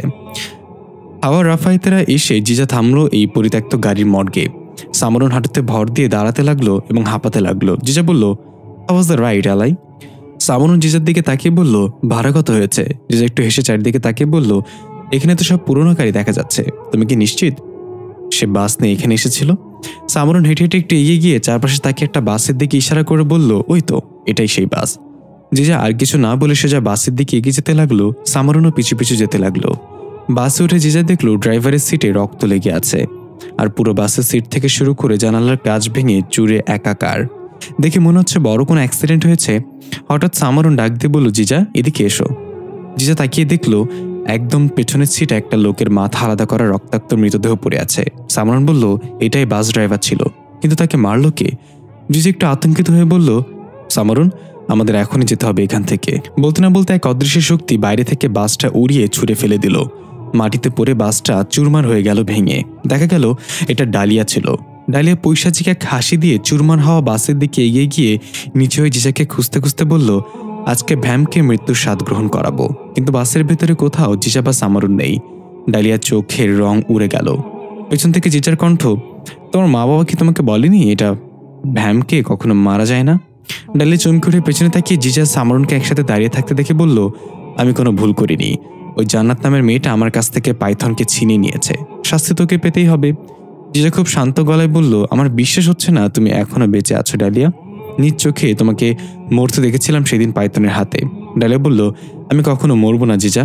আর তোমার সাথে যে দাঁড়িয়ে আছে সেও তার আত্মা দান করে এসেছে রাতের জন্য। খুব শীঘ্রই ভাসিলা তার পুরো আত্মা আয়ত্ত করে নেবে, আর বৃদ্ধা ডাইনি তোমার হৃৎপিণ্ড চিবিয়ে খাবে। জিজা কান চুলকে বলল, এগুলো তো ভবিষ্যতের কথা বলছো তুমি, বর্তমান নিয়ে কারোর একবার ভাবো। তুমি কি মনে করেছো এখান থেকে তোমাকে আমি যেতে দেবো? যে আঘাত তুমি আমার জান্নাত আন্টিকে করেছো তার দ্বিগুণ আঘাত আমি তোমাকে দেব। সামরন বলল, আরেকটা কথা ক্লিয়ার হওয়া জরুরি, না হলে পাঠকগণ ভুল বুঝতে পারে। আমার আত্মা আমি কাউকে দান করিনি, আমাকে ধোকা দিয়ে নিয়ে যাওয়া হয়েছে। আমি বুড়ির ফাঁদে আর পা দেব না। জিজা বলল, শুধু পা কেন, বাকি বডিও দেওয়া যাবে না? বডি থেকে মনে আসলো, পাইথন যদি জানে তুমি বেঁচে আছো ডালিয়া আর জান্নাতকে আঘাত করেছো, তাহলে তোমার একটা হাড্ডি অবশিষ্ট থাকবে না। ডালিয়া বলল, তুই কি ভেবেছিস আমি এটা চিন্তা করে রাখিনি? কথা শেষ না হতেই পেছন থেকে ঝাঁঝালো কণ্ঠে কেউ বলে উঠল, মাথা মোটা ডালিয়া। চমকে গিয়ে ডালিয়া পেছনে তাকে আটকে উঠল। জিজা ঘাড় কাত করে পেছনে তাকে সুন্দর করে এসে বলল, পাইথন। ডালিয়া ভয়ে ভয়ে তোতলানো কণ্ঠে বলল, পাইথন তুমি এখানে? জিজা বলল, চলো এলে আমরা এখন ম্যাচ দেখি। ডালিয়া ফুটবল আর পাইথন প্লেয়ার, দেখা যাক ফ্রি কিক কতটা শক্তিশালী হয়। এই বলে জিজা সামরন একটা ভাঙা গাড়ির ডিক্কির ওপর বসে পড়ল। সামরন বলল, এই সিচুয়েশনটা ভুট্টা ভাজা না হলে হয় নাকি? পাইথনের আগে গজগজ করতে করতে এগিয়ে এসে ডালিয়ার থুতনি চেপে ধরে উঁচু করে বলল, তুই বেঁচে আছিস কিভাবে এখনো? ডালিয়া থেমে থেমে দম আটকে বলল, তুমি খুশি হওনি আমাকে জীবিত দেখে? পাইথন বলল, অনেক খুশি হয়েছি তোকে আরো একবার নিজের হাতে মারতে পারবো বলে। তোর সাহস কি করে হলো জান্নাতকে আঘাত করার? এই বলে ফুটবলের মতো একটা লাথি দিয়ে ডালিয়াকে ছুঁড়ে মারল। কয়েকটা ভাঙা গাড়ি ভেদ করে বিকট শব্দে দূরে গিয়ে আছড়ে পড়ল ডালিয়া। জিজা হাততালিতে বলে উঠল, প্রথম শটেই গোল। দৃশ্য পরিবর্তন। সন্ধ্যা ঘনিয়ে এসেছে। হাসপাতালের মর্গে অনেক লাশের ভিড়ে একটা লাশের হাত নিচে ঝুলে আছে। ডোমসহ আর একজন মর্গে প্রবেশ করলো। একটা লাশের হাত বের হয়ে আছে দেখে ডোম গিয়ে হাতটা উঠিয়ে আবার ঢেকে দিল। এরপর মুখের উপর থেকে কাপড়টা হালকা সরিয়ে দেখতে পেল খুব সুন্দরী এক মেয়ের লাশ। আমরা এটা দেখতে পাই এটা ভাসিলা। ডোম তার সাথে থাকা ছেলেটাকে জিজ্ঞাসা করলো, এই লাশটা কবে এসেছে? আগে তো দেখিনি। ছেলেটা বলল, একটু আগে এসেছে। শহরের জঙ্গলের ধারে রাস্তায় গাড়ির ভেতর মরে পড়েছিল। আশ্চর্যের বিষয়, তার গাড়ির কোনো অ্যাক্সিডেন্ট হয়নি, তার শরীরে কোনো ক্ষতও নেই। কয়েকজন কলেজ ছাত্র তাকে উদ্ধার করে এখানে দিয়ে গিয়েছে। সে মৃত ছিল, তবে ডাক্তাররা তার মৃত্যুর কারণ খুঁজে পায়নি। ডোম বলল, আচ্ছা এই কথা, কোন আত্মীয় স্বজনের খোঁজ করতে আসেনি? ছেলেটা ভাসিলার নিথর দেহের দিকে তাকিয়ে বলল, না কেউ আসেনি, ততক্ষণে বাইরে সূর্যাস্ত হয়ে গিয়েছে। ভাসিলার শরীর হালকা নড়ে উঠল। ডোমের সাথে থাকা ছেলেটা এটা লক্ষ্য করে ভয় পেয়ে বলল, ভাই মেয়েটা নড়ছে। ডোম তাকিয়ে দেখলো সে তো পড়ে আছে এখনো লাশ হয়ে। ডোম ছেলেটাকে ধমক দিয়ে বলল, সন্ধ্যাবেলাতে নেশা করে এসেছিস, মৃত মানুষ নড়বে কিভাবে? এর মাঝে ভাসিলার শরীর আবার কেঁপে উঠল। এবার সেটা ডোমের চোখ এড়িয়ে শুধু ছেলেটার চোখে পড়ল।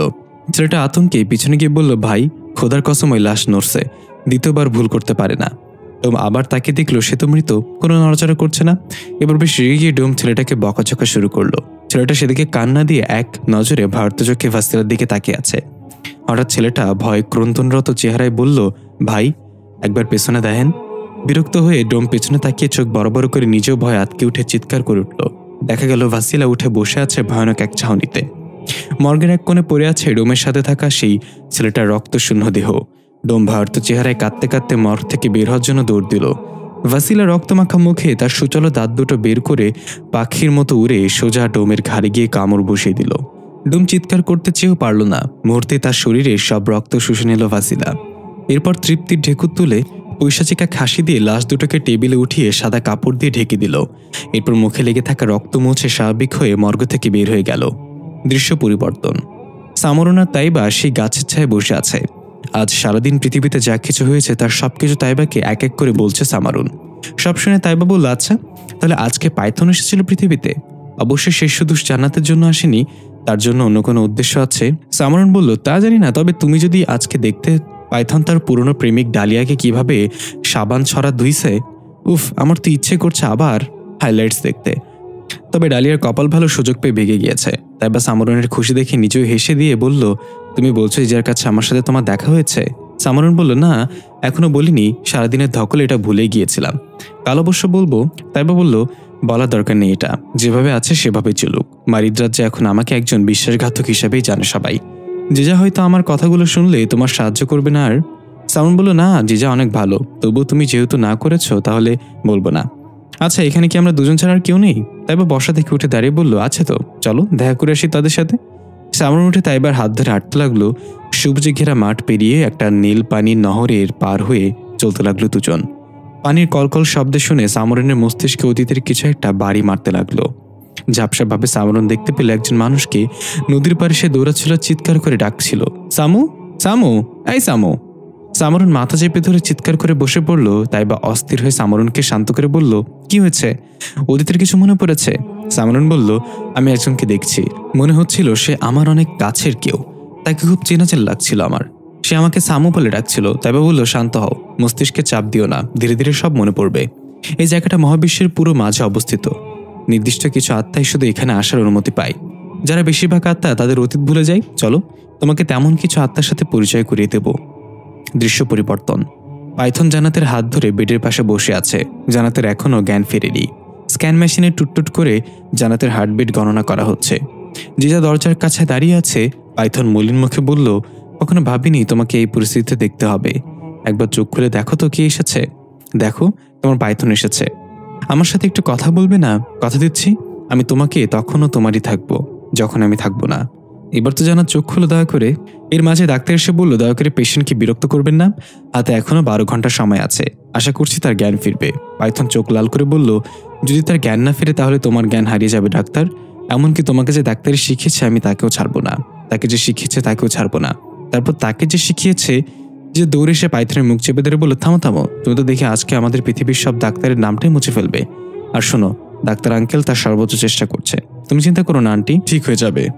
ডাক্তার ভাবে বলল, স্যার কি পৃথিবীতে নতুন? পাইথন বলল, না, এর আগে অনেকবার এসেছি, তোমার এসব জানা লাভ নেই ডাক্তার, জান্নাতকে সুস্থ করো আর নিজের জীবন বাঁচাও। এই বলে পাইথন বের হয়ে গেল সেখান থেকে। ডাক্তার হা করে তাকিয়ে বলল, ওনাকে পাগলাগারদ থেকে ছাড়লো কে? জিজা বলল, কিছু মনে করবেন না আঙ্কেল, ওনার মাথার স্ক্রু কয়েকটা ঢিলা আছে। পাগলাগারদ থেকে পালিয়ে এসে ফোন করে নিজের রুমে সে এখনো আছে কিনা সেটা চেক করে কনফার্ম হয়ে এখানে এসেছে।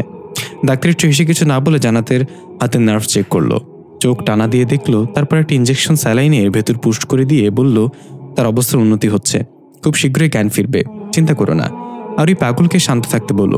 এ বলে ডাক্তার চলে গেল। জিজা গিয়ে জান্নাতের কপালে হাত রেখে বলল, দ্রুত চোখ খোলা আন্টি। এদিকে দেখা যায় মর্গ থেকে বের হয়ে এসে হাসপাতালের করিডোর দিয়ে হেলে দুলে হাঁটছে ভাসিলা। লাল ড্রেসে এত সুন্দর একটা মেয়েকে দেখে সবাই কম বেশি তাকিয়ে আছে।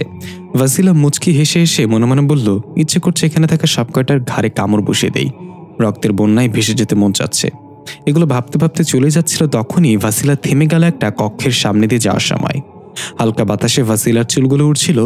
কিছুটা এগিয়ে যাওয়াতে 2 পা পিছিয়ে কাচের দরজার উপর উকি মেরে দেখল কাল রাতের বাহুতে চিতা বাঘের ট্যাটু করা সে ছেলেটা। মুখে অক্সিজেন মাস্ক পরে আর হাতে স্যালাইন লাগিয়ে রাখা হয়েছে। ছেলেটাকে দেখে ভাসিলার মাঝে কেমন এক অদ্ভুত অনুভূতি হলো। চোখগুলো মায়ায় ভরে উঠল, ভেতরে থাকা হিংস্র সত্তাটা হারিয়ে গেল কিছুক্ষণের জন্য। ভাসিলা হালকা ধাক্কা দিয়ে কাচের দরজাটা হালকা করে খুলে ভেতরে প্রবেশ করলো। ধীরে ধীরে হেঁটে ছেলেটার পায়ের কাছে গিয়ে দাঁড়ালো। এরপর পায়ের বুড়ো আঙুলটা খপ করে ধরে হালকা মোচড় দিতেই ছেলেটা কুঁকড়ে উঠল। ভাসিলা একটু বিব্রত হয়ে পিছিয়ে গেল। হঠাৎ সেখানে একজন নার্স প্রবেশ করে ভাসিলাকে দেখে ধমকের গলায় বলল, এই মেয়ে, কে তুমি? এখানে কি করছো? ভাসিলা বলল, তার কি হয়েছে? সুস্থ হতে কতদিন লাগবে? নার্স জিজ্ঞাসা করলো, তুমি তার কি হও? ভাসিলা বলল, কিছু না, তবে সবকিছু। নার্স একটু টেকে গিয়ে বলল, পাগল নাকি? এখনই বের হয়ে যাও এখান থেকে, রোগীকে বিরক্ত করা যাবে না। ভাসিলা আরও কিছু জিজ্ঞাসা করতে চাইল, কিন্তু নার্স এসে ভাসিলার হাত ধরে টেনে বের করে দিতে চাইল। ভাসিলার প্রচণ্ড রাগ উঠে গেল। চোখগুলো আগুনের মতো লাল হয়ে সুচালো দাঁতগুলো বের করে নার্সের ঘাড়ে কামড় বসাতেই যাবে, তখনই পেছন থেকে ছেলেটা বলে উঠল, কি হচ্ছে এখানে? ভাসিলার সাথে সাথে শান্ত হয়ে দাঁতগুলো ভেতরে নিয়ে নিল। তাকে দেখলো ছেলেটা নিজে অক্সিজেন মাস্ক খুলে হালকা মাথা উঠিয়ে তাকিয়ে আছে নিবু নিবু চোখে। নার্স বলল, স্যার, এই মেয়েটা বিনা অনুমতিতে এখানে প্রবেশ করেছে। আমি জিজ্ঞাসা করলে সঠিক কোনো উত্তর অথবা কারণ দেখাতে পারিনি। আপনি কি তাকে চিনেন? ছেলেটা ভালো করে ভাসিলার দিকে তাকিয়ে দেখলো কাল রাতের ঘটনা চোখে ভেসে উঠল।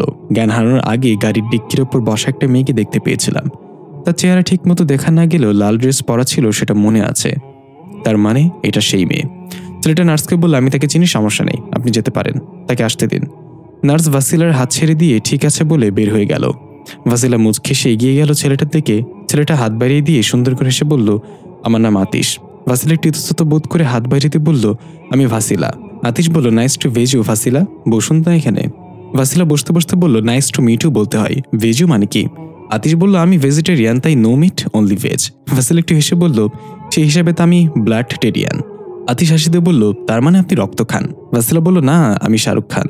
আতিশ হু করে হাসতে হাসতে বলল, বেশ মজা করতে পারেন তো। আপনাকে হয়তো আমি আগেও দেখেছি, যদি ভুল না হয় তাহলে কাল রাতে আপনি ছিলেন ওই গাড়ির ডিক্কির ওপরে। ভাসিলা বলল, আমি ছিলাম। আতিশ একটু অবাক হয়ে জিজ্ঞাসা করলো, এখনো বুঝতে পারছি না আমি কিভাবে বেঁচে আছি, আর আপনি সেখানে কি করছিলেন অত রাতে? আপনাকেই বা ছেড়ে দিল ক্যান লিডার? ভাসিলা কিছু না বলে চুপ করে আতিশের দিকে তাকিয়ে রইল আর মনে মনে বলল, সত্যিটা বলে দিলে ভয় পাবে, তাহলে কি বলা যায় এখন? ভাসিলা চুপ থাকতে দেখে আতিশ আবার জিজ্ঞাসা করলো, হ্যালো, চুপ করে আছেন যে? ভাসিলা এবারও মনে মনে বলল, চুপ থাকবো না কি করব? আমি কি মানুষ নাকি যে চোখে চোখ রেখে মিথ্যা বলবো? তবু চেষ্টা করে দেখা যাক। আতিশ বলল, থাক, বলতে না চাইলে বলার দরকার নেই। ভাসিলা বলল, আসলে আমার রাতের শহরে ঘুরতে বেশ ভালো লাগে। কাল রাতেও ঘুরতে বের হয়েছিলাম, আপনাকে বিপদে দেখে আগেই পুলিশকে কল করেছিলাম। তারপর গিয়ে ওই গাড়ির ডিক্কির ওপর বসেছিলাম। তারপর পুলিশের গাড়ির সাইরেন শুনে তারা পালিয়েছে। আতিশ বলল, বাহ, আপনার সাহসের তারিফ না করে পারছি না। এতগুলো অস্ত্রধারী লোকের সামনে কি বসেছিলেন, ভয় পেলেন না একটু? ভাসিলা মুচকে এসে বিড়বিড় করে বলল, তাহলে আমিও মিথ্যা বলা শিখে গিয়েছি? আতিশ বলল, বিড়বিড় করে কি বলছেন? ভাসিলা বলল, না কিছু না, আর যারা ভয়ের কথা বলে তারাই ভয় পায়। আমার ডিকশনারিতে ভয় বলতে কোনো শব্দ নেই। আতিশ হাই তুলতে তুলতে বলল, তো কেনার সময় দেখে কিনলেই হতো, এখন আফসোস করে লাভ কি? ভাসিলা সুন্দর করে একটা হাসিতে জিজ্ঞাসা করলো, আচ্ছা ওই লোকগুলো কারা ছিল? তারা আপনাকে কেন মারতে চেয়েছিল? আতিশ বলল, তারা আন্ডারওয়ার্ল্ডের মাফিয়া ছিল। আমি একসময় তাদের সাথে কাজ করতাম। ওই ভুরিওয়ালা লোকটা আমাদের বস ছিল। 1 বছর আগে আমি তার কাছ থেকে অনেক দামে একটা জিনিস চুরি করে পালিয়েছিলাম, আর আন্ডারওয়ার্ল্ড থেকে আন্ডারগ্রাউন্ড হয়ে গিয়েছিলাম, তাই তারা আমাকে মারতে চেয়েছিল। দৃশ্য পরিবর্তন। ডালিয়া আহত অবস্থায় বৃদ্ধার কুড়েঘরে পৌঁছালো কোকড়াতে কোকড়াতে। বৃদ্ধা তাড়াতাড়ি করে ডালিয়াকে ধরে এনে শুয়ে দিয়ে জিজ্ঞাসা করলো, কি হয়েছে তোর? কিভাবে হলো এটা? ডালিয়া বৃদ্ধার থুতনি চেপে ধরে কর্কট গলায় বলল, কথা না বলে আমাকে ওষুধ দে, যন্ত্রণায় আমার পুরো শরীর পুড়ে যাচ্ছে বুড়ি। বৃদ্ধা আর কিছু না বলে খাঁচা থেকে একটা পাখি ধরে এক কামড়ে তার মাথাটা আলাদা করে ফেললো। তারপর পাখির রক্তের অদ্ভুত কিছু গাছের পাতা দিয়ে একটা ওষুধ তৈরি করে ডালিয়াকে পান করালো। ওষুধ পান করে ডালিয়া নিস্তেজ হয়ে শুয়ে পড়লো আর বিড়বিড় করে বলতে লাগলো, কাউকে ছাড়বো না আমি, আমার সাথে এই অন্যায়ের প্রতিশোধ আমি নিবই। বৃদ্ধা ডালিয়ার কানের কাছে গিয়ে বলল, এটা নিশ্চয়ই গারকুনের মেয়ে করেছে তোর সাথে, তুই সাহস কি করে হলো ভ্যাম্পের মুখোমুখি হওয়ার? ডালিয়া হালকা চোখ খুলে বৃদ্ধের দিকে তাকিয়ে বলল, পাইথন এসেছে পৃথিবীতে। বৃদ্ধ একটু আতকে উঠে বলল, পাইথন এসেছে? নিশ্চয় রাজা গারগুন তাকে পাঠিয়েছে কোনো না কোনো উদ্দেশ্যে। ডালিয়া বলল, না রে বুড়ি, আমি পাইথনের প্রেমিকাকে হাসপাতালে পৌঁছেছি, তাই সে এসেছে আমাকে মারতে। কোনোরকম জান না নিয়ে পালিয়ে এসেছে, কিন্তু পরের বার আর দয়া দেখাবে না, দরকার পড়লে পাইথনকেও শেষ করে দিব। বৃদ্ধ চিন্তিত হয়ে বলল, আমার সেটা মনে হয় না। পাইথন রাজা গারকুনের আদেশে এখানে এসেছে, কিছু তো একটা অবশ্যই আছে। এদিকে আমরা ভাসিলার কোনো খোঁজ খবরও পাই না। কাল রাত থেকে কোথা থেকে যেন একটা গাড়ি নিয়ে আসলো কিছু শিকার সহ, তারপর আবার গাড়ি নিয়ে বের হয়ে গেল আর ঘরে ফিরেনি। দিনের বেলাও তো মৃত, না জানি কোথায় আছে মেয়েটা। এখন তো রাত, ঘরে ফিরে আসার কথা, তাহলে ফিরল না কেন? কোনো বিপদে পড়লো না তো মেয়েটা? ডালিয়া বলল, তোর মেয়েটা একদম তোর থেকে আলাদা হয়েছে বুড়ি। সে তোর মতো নিষ্ঠুর না। তার মনে মানুষের মতো ভালোবাসা আছে। সে হিংস্রতা দিয়ে ভালোবাসা ঢেকে রাখে সবসময়। বৃদ্ধা বলল, আমার এটাই ভয়। এই জন্য সবসময় ওকে মানুষ থেকে দূরে রাখতে চাই, কিন্তু ও তো আমার কোনো কথাই শুনে না। সেটা না হয় বাদ দিলাম, এই ভ্যাম্পকে থামানোর উপায় কি? আমরা তাকে চাই, কিন্তু কিভাবে? ডালি একটু হেসে বলল, ডাইনি বুড়ি, ভ্যাম্পের কোনো দুর্বলতা নেই। ভ্যাম্পকে থামাতে হলে দরকার আরও একটা ভ্যাম্প। বৃদ্ধা অবাক বলল, আরও একটা ভ্যাম্প? দৃশ্য পরিবর্তন। একটা কবরস্থান, প্রতিটা কবরের উপর সাদা কাপড় বিছিয়ে রাখা হয়েছে। কোনো এক অজানা কারণে কবরগুলো ঢেকে রাখা হয়েছে। চাঁদের আলোতে কবরের উপর সাদা সাদা কাপড়গুলো জ্বলজ্বল করে ফুটছিল। হঠাৎ দেখা গেল কিছু মানুষ একটা খাটিয়া কাঁধে নিয়ে অদ্ভুত ভাষায় কিছু পড়তে পড়তে কবরস্থানে প্রবেশ করলো। মানুষ বললে ভুল হবে, তাদের উচ্চতা ছিল সাধারণের চেয়ে বেশি। সবাই সাদা রঙের আলখেল্লা পরা ছিল। একটা সদ্য খোঁড়া কবরের পাশে এসে তারা খাটিয়াটা রাখলো। খাটিয়ার মাঝে একটা লম্বা লাশ শোয়ানো কাফনের কাপড় পরিয়ে সবাই এক লাইনে দাঁড়ালো, বুক হাতে বেঁধে। এরপর মাথা ঝুলিয়ে ঝুলিয়ে অন্যরকম এক ভাষায় গানের মতো কিছু জপতে লাগলো। কিছুক্ষণ পর সবাই থেমে গেল। তাদের মাঝে একজন লাফ দিয়ে কবরের মধ্যে নেমে হাত বাড়িয়ে দিল। অন্যরা খাটিয়া থেকে লাশটা নিয়ে কবর থেকে তারা হাতে দিল। সে লাশটাকে কবরে শুয়ে দিয়ে লাশের মুখের উপর থেকে কাফনের কাপড় সরিয়ে দিল। দেখা গেল কুচ্ছের চেহারার এক দানব আকৃতির কিছু। সে ওই দানবের মুখে হাত বুলিয়ে দিয়ে রহস্যময় কণ্ঠে বলল, দেখা হবে ভাই আমার। এই বলে কবর থেকে উপরে এসে সবাইকে ইশারা করলো মাটি দিতে। সবাই একসাথে কবরে মাটি দিতে লাগলো। সে গিয়ে শুয়ে পড়লো খাটিয়ার মধ্যে। মাটি দেওয়া শেষে একজন খাটিয়ার কাছে এসে বলল, লর্ড, কাজ সম্পন্ন হয়েছে, এবার কি করব? সে চোখ বন্ধ করে বলল, প্রিন্সকে খবর দাও। আগামীকালের মধ্যে তাকে আমি আমার সামনে দেখতে চাই। তাকে নিয়ে আমি চিন্তিত। অন্য একজন বলল, লর্ড মাফ করবেন, প্রিন্সকে নিয়ে তো চিন্তিত করার কারণ কি? সে একজন ভ্যাম্প, তাকে কিছু করার ক্ষমতা কারণ নেই। লর্ড চোখ খুলে উঠে বসে বলল, এটাই তো আমার ভয়। প্রিন্সের শক্তি হয়তো আমাদের জন্য সবচেয়ে বড় বিপদ ডেকে আনবে। জিজা তন্দ্রাচ্ছন্ন চোখে জান্নাতের মাথার কাছে বসে ঝিমাচ্ছে। হঠাৎ জান্নাতের হাত নড়ে উঠল হালকা। ধীরে ধীরে জান্নাত চোখ মেলে তাকালো। কালচে দাগ পরা চোখে পাশে তাকিয়ে জিজাকে বসে থাকতে দেখে নিজ হাতে অক্সিজেন মাস্ক খুলে আস্তে করে ডাক দিল, কিরে বান্দর? জিজা ধরফর করে উঠে তাকিয়ে দেখলো জান্নাতের জ্ঞান ফিরেছে। খুশিতে আত্মহারা হয়ে চেয়ার থেকে লাফ দিয়ে নেমে বলল, অবশেষে তুমি চোখ খুললে আন্টি। জান্নাত বলল, কতক্ষণ ধরে চোখ বন্ধ করেছিলাম? জিজা বলল, প্রায় 1.5 দিন হয়ে গেছে। জান্নাত বলছিল 24 ঘন্টার মাঝে জ্ঞান না ফিরলে তোমাকে বাঁচানো সম্ভব হবে না। জান্নাত বলল, তারপর? জিজা একটু হেসে বলল, তারপর তোমার জন্য একটা সারপ্রাইজ আছে, দেখো। খুশিতে আবার যেন জ্ঞান না হারিয়ে ফেলো। এমনিতেই তো অনেক কষ্টে জ্ঞান ফিরে এসেছে। এই বলে জিজা দৌড় দিল বাইরের দিকে পাইথনকে ডেকে আনার জন্য। জান্নাত হালকা জোরে ডাক দিল, এই কই যাস তুই? জিজা দাঁড়া, কি সারপ্রাইজ? উফ, এই মেয়েটাকে নিয়ে আর পারা গেল না।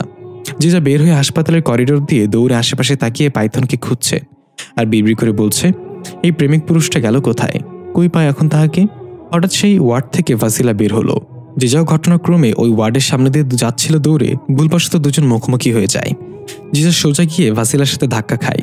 এতে ভাসিলা কিছুটা দূরে গেলেও নিজেকে সামলে নিল, কিন্তু জিজা তার জায়গায় দাঁড়িয়ে আছে।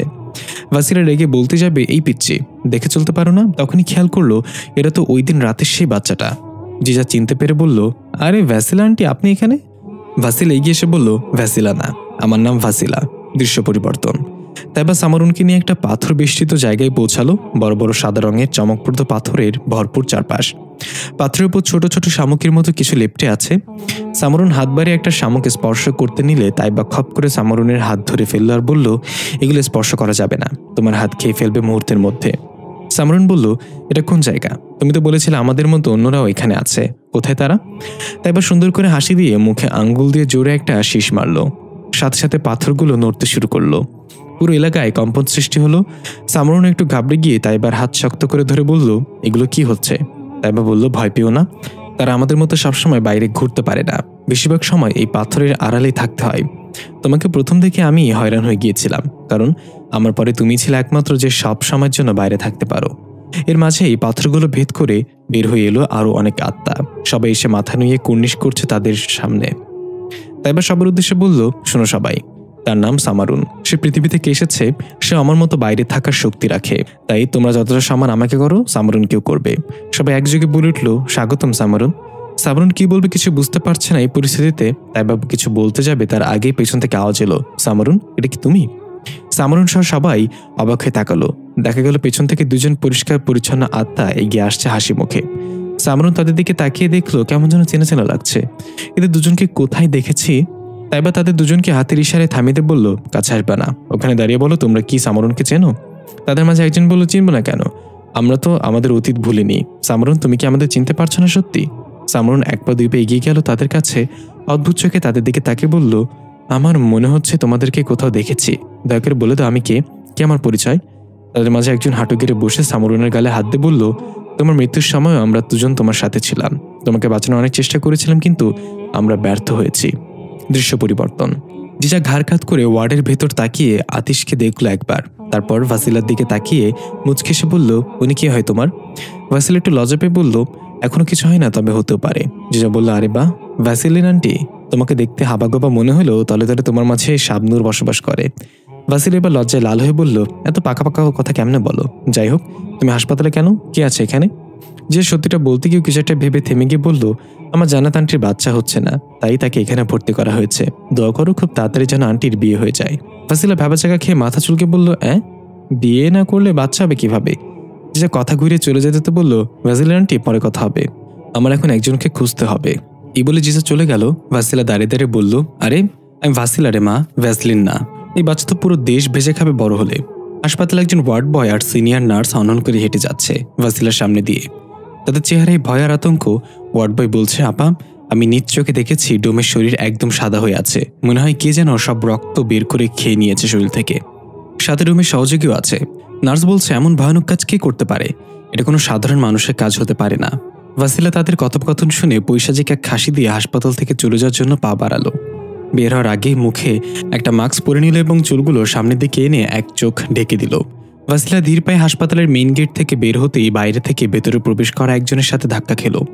ভাসিলা এক চোখে তাকিয়ে আটকে উঠল। এটা পাইথন ছিল। ভাসিলা পাইথনকে খুব ভালো করে চেনে। মাস্ক পরে থাকায় পাইথন ভাসিলাকে চিনতে না পেরে বলল, দুঃখিত, দেখতে পাইনি, আপনি ঠিক আছেন তো? এ বলে ভাসিলার দিকে এগিয়ে গেলে ভাসিলা তাড়াহুড়া করে হাতের ইশারায় ঠিক আছে বলে হেঁটে চলে গেল। পাইথন একটু অবাক হয়ে বিড়বিড় করে বলল, আমি কি দেখতে এতই খারাপ? এভাবে চলে গেল কেন মেয়েটা? জানা তো বলেছিল আমি নাকি অনেক হ্যান্ডসাম। এর মাঝে পেছন থেকে জিজা এসে পাইথনকে ধাক্কা দিয়ে বলল, এখানে দাঁড়িয়ে কি বিড়বিড় করছো? আর ওইদিকে তোমার জান্নাতের জ্ঞান ফিরেছে। পাইথন এটা শুনে খুশিতে এক দৌড় দিল ভেতরে। জিজা একটু হেসে বলল, আব লাইলা মজনু রুলাইগা। দৃশ্য পরিবর্তন। ভাসিলা ফাঁকা রাস্তায় হনহন করে হেঁটে যাচ্ছে আর বারবার পেছনে তাকাচ্ছে। পাইথনকে দেখার পর ভাসিলা খুব ভয় পেয়ে আছে। হঠাৎ থমকে দাঁড়িয়ে গেল। ভাসিলা ভয় ভয় চোখে আশেপাশে তাকাতে লাগলো। কেউ তো আছে এখানে, মনে হচ্ছে কেউ তাকে অনুসরণ করছে। হঠাৎ গাছের ডাল থেকে প্যাঁচা ডেকে উঠল। ভাসিলা উপরে তাকে আস্তে আস্তে জিজ্ঞাসা করলো, কি তুমি? সামনে এসে কথা বলো। পাখির মতো উড়ে গাছের ডাল থেকে বিদ্যুৎ চমকানোর সাথে ভাসিলার সামনে আবির্ভাব হলো এক 12 থেকে 13 বছরের ছেলে। তার চোখ থেকে নীল আলো ছড়াচ্ছে, চুলগুলো খাড়া খাড়া, গালের একপাশে একটা কাটা দাগ। ভাসিলা বলল, কে তুমি? ছেলেটা বলল, আমি প্রিন্স, ইফরিত জিন সাম্রাজ্য থেকে এসেছি। ভাসিলা বলল, তার মানে তুমি লর্ডের ছেলে প্রিন্স? আমি শুনেছি তোমার কথা, তুমি তো একটা ভ্যাম্প, তাই না? প্রিন্স বলল, ঠিকই শুনেছ, আমি তোমার মায়ের সাথে দেখা করতে চাই, আমাকে নিয়ে যাও। ভাসিলা বলল, কি উদ্দেশ্যে? তোমার পৃথিবীতে আসার কারণ কি? নিশ্চয় জানো পৃথিবীতে আরেকটা ভ্যাম্প আছে, মারিদ জিনদের রানী ফারিস্তার মেয়ে জিজা। প্রিন্স একটু হেসে বলল, জানি, তার সাথে দেখাও হয়েছে আমার, কিন্তু আমার স্পিড সে ধরতে পারিনি। ছু মেরে তার গাল কেটে দিয়েছিলাম, এটা বোঝানোর জন্য যে আমি তার চেয়ে শক্তিশালী। ভাসিলা বলল, তার মানে তোমার পৃথিবীতে আসার কারণ ভ্যাম্পকে খতম করা। প্রিন্স বলল, এই মহাবিশ্বে শুধু একজনই ভ্যাম্প থাকবে, সেটা আমি। এখন আমাকে তোমার মায়ের কাছে নিয়ে যাও, তার কাছে আমার কিছু জানার আছে। দৃশ্য পরিবর্তন। পাইথন এক দৌড়ে ওয়ার্ডে গিয়ে দরজা খুলে জান্নাতের সামনে এসে দাঁড়ালো। জান্নাত তখন চোখ বন্ধ করেছিল। পাইথন জান্নাতের কপালে হাত রাখলো। জান্নাত ধীরে ধীরে চোখ খুলে প্রথমে ঝাপসাভাবে পাইথনকে দেখতে পেল। যখন পরিষ্কারভাবে দেখতে পেল এটা পাইথন, চোখের পানি ছেড়ে লাফ দিয়ে উঠে জড়িয়ে ধরল বসেই। পাইথন শক্ত করে জড়িয়ে ধরে বলল, কিচ্ছু হয়নি, আমি এসে গিয়েছি, আর ভয় নেই। জান্নাত ডুকরে খেতে বলতে লাগলো, আমি ভেবেছিলাম তোমাকে না দেখে আমি মরে যাব। এতদিন কেউ দূরে থাকে, তুমি অনেক খারাপ, অনেক পচা। পাইথন বলল, আমি সেনাপ্রধান, অনেক দায়িত্ব আমার, কিন্তু তোমার অ্যাক্সিডেন্ট হয়েছে এটা শুনে আমি পাগলের মতো ছুটে এসেছি, আমি থাকতে পারিনি। পেছন থেকে জিজা গলা খাকুনিতে বলল, ঝাপটি ঝাপটি শেষ হলে একটু ডাক্তারকেও সুযোগ দিও। তাড়াহুড়া একজন আরেকজনকে ছেড়ে দিয়ে তাড়াতাড়ি দেখলো জিজা আর ডাক্তার দাঁড়িয়ে আছে। ডাক্তার জান্নাতকে বলল, থ্যাংক গড আপনি চোখ খুলেছেন, না হলে এই ভাইসাব তো আমার পূর্বপুরুষদের ছাড়তো না। এই বলে হাসতে হাসতে গিয়ে জান্নাতকে পরীক্ষা করতে লাগলো। পাইথনের জিজা পাশে দাঁড়িয়ে রইল। সবকিছু চেক করে ডাক্তার বলল, এখন সে মোটামুটি সুস্থ আছে, তবে 1 মাস বেড রেস্ট প্রয়োজন, মাথায় চাপ দেওয়া যাবে না, সবসময় রিল্যাক্স থাকতে হবে। জিজা বলল, আপনি কোনো চিন্তা করবেন না আঙ্কেল, আমি থাকতে আন্টি রিল্যাক্সের কোনো প্রবলেম হবে না। জান্নাত বলল, তোর মুখের কথা আর চোখ ভিন্ন কথা বলছে, তার মানে এখনো তুই আমাকে শান্তি দিবি না বান্দর? সবাই হেসে উঠল একসাথে। দৃশ্য পরিবর্তন। পুরো ঘরে বসে বৃদ্ধা কিছু পাতা ছেঁচে তার রস বের করছে। ডালিয়া শোয়া থেকে উঠে খোঁড়াতে খোঁড়াতে কুড়োঘর থেকে বের হওয়ার জন্য দরজা খুলতেই এক চোখ ঝলসানো আলো এসে পড়ল ডালিয়ার চোখে। ডালিয়া হাত দিয়ে চোখ ঢেকে ফেলল। হঠাৎ কেউ বলল, দরজা থেকে সরো ডালিয়া, এভাবে মূর্তির মতো দাঁড়িয়ে আছো কেন? বৃদ্ধা খুশি উঠে বলল, ভাসিলা আমার মেয়ে, তুই এসেছিস। ভাসিলা বলল, আমাদের একজন মেহমান আছে। প্রিন্স তার অগ্নিঝরা চোখগুলো স্বাভাবিক করে ঘরে ঢুকে বলল, আমি ফিরে এসেছি ডাইনি। বৃদ্ধা প্রিন্সকে দেখে ভয়ে আতকে উঠে বলল, তুই তো লর্ডের ছেলে, আমাকে কিভাবে খুঁজে পেলি? ভাসিলা বলল, আমি তোকে নিয়ে এসেছি। তুমি কি আগে থেকে তাকে চিনো মা? প্রিন্স একটা রহস্যময় হাসিতে বলল, খুব ভালো করে চিনে। এই বলে এক ঝটকায় প্রিন্স বৃদ্ধার কাছে গিয়ে তার থুতনি চেপে ধরে পেছনে ফেলে দিয়ে বলল, অনেক খোঁজার পর তোকে পেয়েছি ডাইনি, সবকিছুর হিসেব নেওয়ার সময় হয়েছে। পরদিন সকাল। জিজা জান্নাতের পাশেই শুয়ে আছে, টুপটুপ করে স্যালাইনের ফোঁটাগুলো পড়ছে। হঠাৎ কারো ডাক শুনে জিজা ধরফরিয়ে উঠে দেখলো সামারুন দাঁড়িয়ে আছে। জিজা তাড়াতাড়ি উঠে বলল, এলাই কি হয়েছে, তোমাকে এমন দেখাচ্ছে কেন? সামারুন বলল, আমি আমার পরিচয় পেয়ে গিয়েছি এলাই, আমি এখন সবকিছু জানি, আমার আপনজন, আমার মৃত্যু, আমার জন্ম সব জানি। জিজা খুশি বলল, এটা তো অনেক ভালো একটা খবর, তাহলে তোমার মুখে এমন গোমরা হয়ে আছে কেন? সামারুন বলল, কারণ আমি আরো জানতে পেরেছি তোমার জীবন বিপদে আছে। জিজা একটু অবাক হয়ে বলল, কি বলতে চাও? সামারুন বলল, ইফরিত জিন রাজ্য থেকে একজন পৃথিবীতে এসেছে। সে একজন ভ্যাম্প, নীল চুল আর ফর্সা ত্বকের বাচ্চা ছেলে জঙ্গলে ফুল কুড়াচ্ছে। তার হাতে একটা ঝুড়ি, কানগুলো স্বাভাবিকের চেয়ে লম্বা, ঠোঁটগুলো লাল টকটকে। দেখে বোঝা যাচ্ছে অন্য জগতের কেউ সে। আশেপাশে লক্ষ্য করলে বোঝা যায় এটা পৃথিবী না। লাল রঙের পাতা বিশিষ্ট গাছ, অদ্ভুত দেখতে তার ফুল। বাচ্চা ছেলেটা নিচ থেকে ঝরে পড়া ফুল কুড়িয়ে ঝুড়িতে রাখছে। হঠাৎ শুকনো পাতার উপর কারো পা ফেলার শব্দ হলো মচমচ করে। বাচ্চা ছেলেটা ভয় পেয়ে গেল, চোখ ঘুরিয়ে পাশে তাকালো, হালকা গড়গড় শব্দ আসতে লাগলো। বাচ্চাটা ঝুড়ি শক্ত করে ধরে এক পা দুই পা করে পিছিয়ে যেতে লাগলো। হঠাৎ আবির্ভাব হলো ঝোপের আড়াল থেকে বিশালাকার এক হিংস্র হায়নার। শিকারি দাঁতগুলো বের করে হিংসাত্মক দৃষ্টিতে বাচ্চাটার দিকে তাকিয়ে গড়গড় শব্দ করছে। তার মুখ থেকে লালা বেয়ে পড়ছে। বাচ্চাটা ভয়ে কাঁদতে কাঁদতে ডাক দিল, মাম্মি। হায়না ধীরে ধীরে পা বাড়িয়ে বাচ্চাটার দিকে আগাতে লাগলো। বাচ্চাটা কাঁদছে আর তার মাকে ডাকছে। এর মাঝে এক ছুটে বাচ্চাটার মা এসে সামনে দাঁড়ালো একটা মোটা গাছের ডাল নিয়ে। বাচ্চাটাকে পেছনে লুকিয়ে বলল, ভয় নেই বাবা, মা এসে গেছি। এই বলে হায়নার দিকে গাছের ডালটা দিয়ে ভয় দেখাতে লাগলো আর বলতে লাগলো, আসবি না, চলে যা, সামনে এগোবি না। কিন্তু হায়না আর হিংস্রাত্মক হয়ে থাবা মারার জন্য দুই পা পিছিয়ে গেল।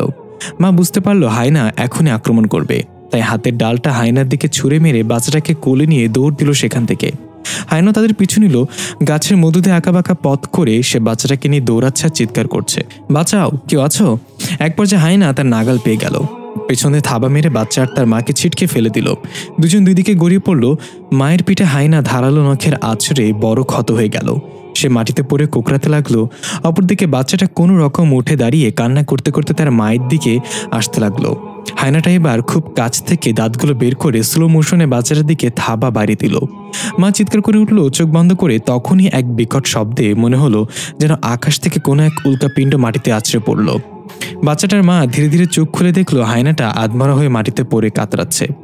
বাচ্চাটা ঠায় দাঁড়িয়ে আছে হা হয়ে কান্না বন্ধ করে। পেছনে তাকিয়ে বাচ্চাটার মায়ের চোখগুলো খুশিতে জলজল করে উঠল।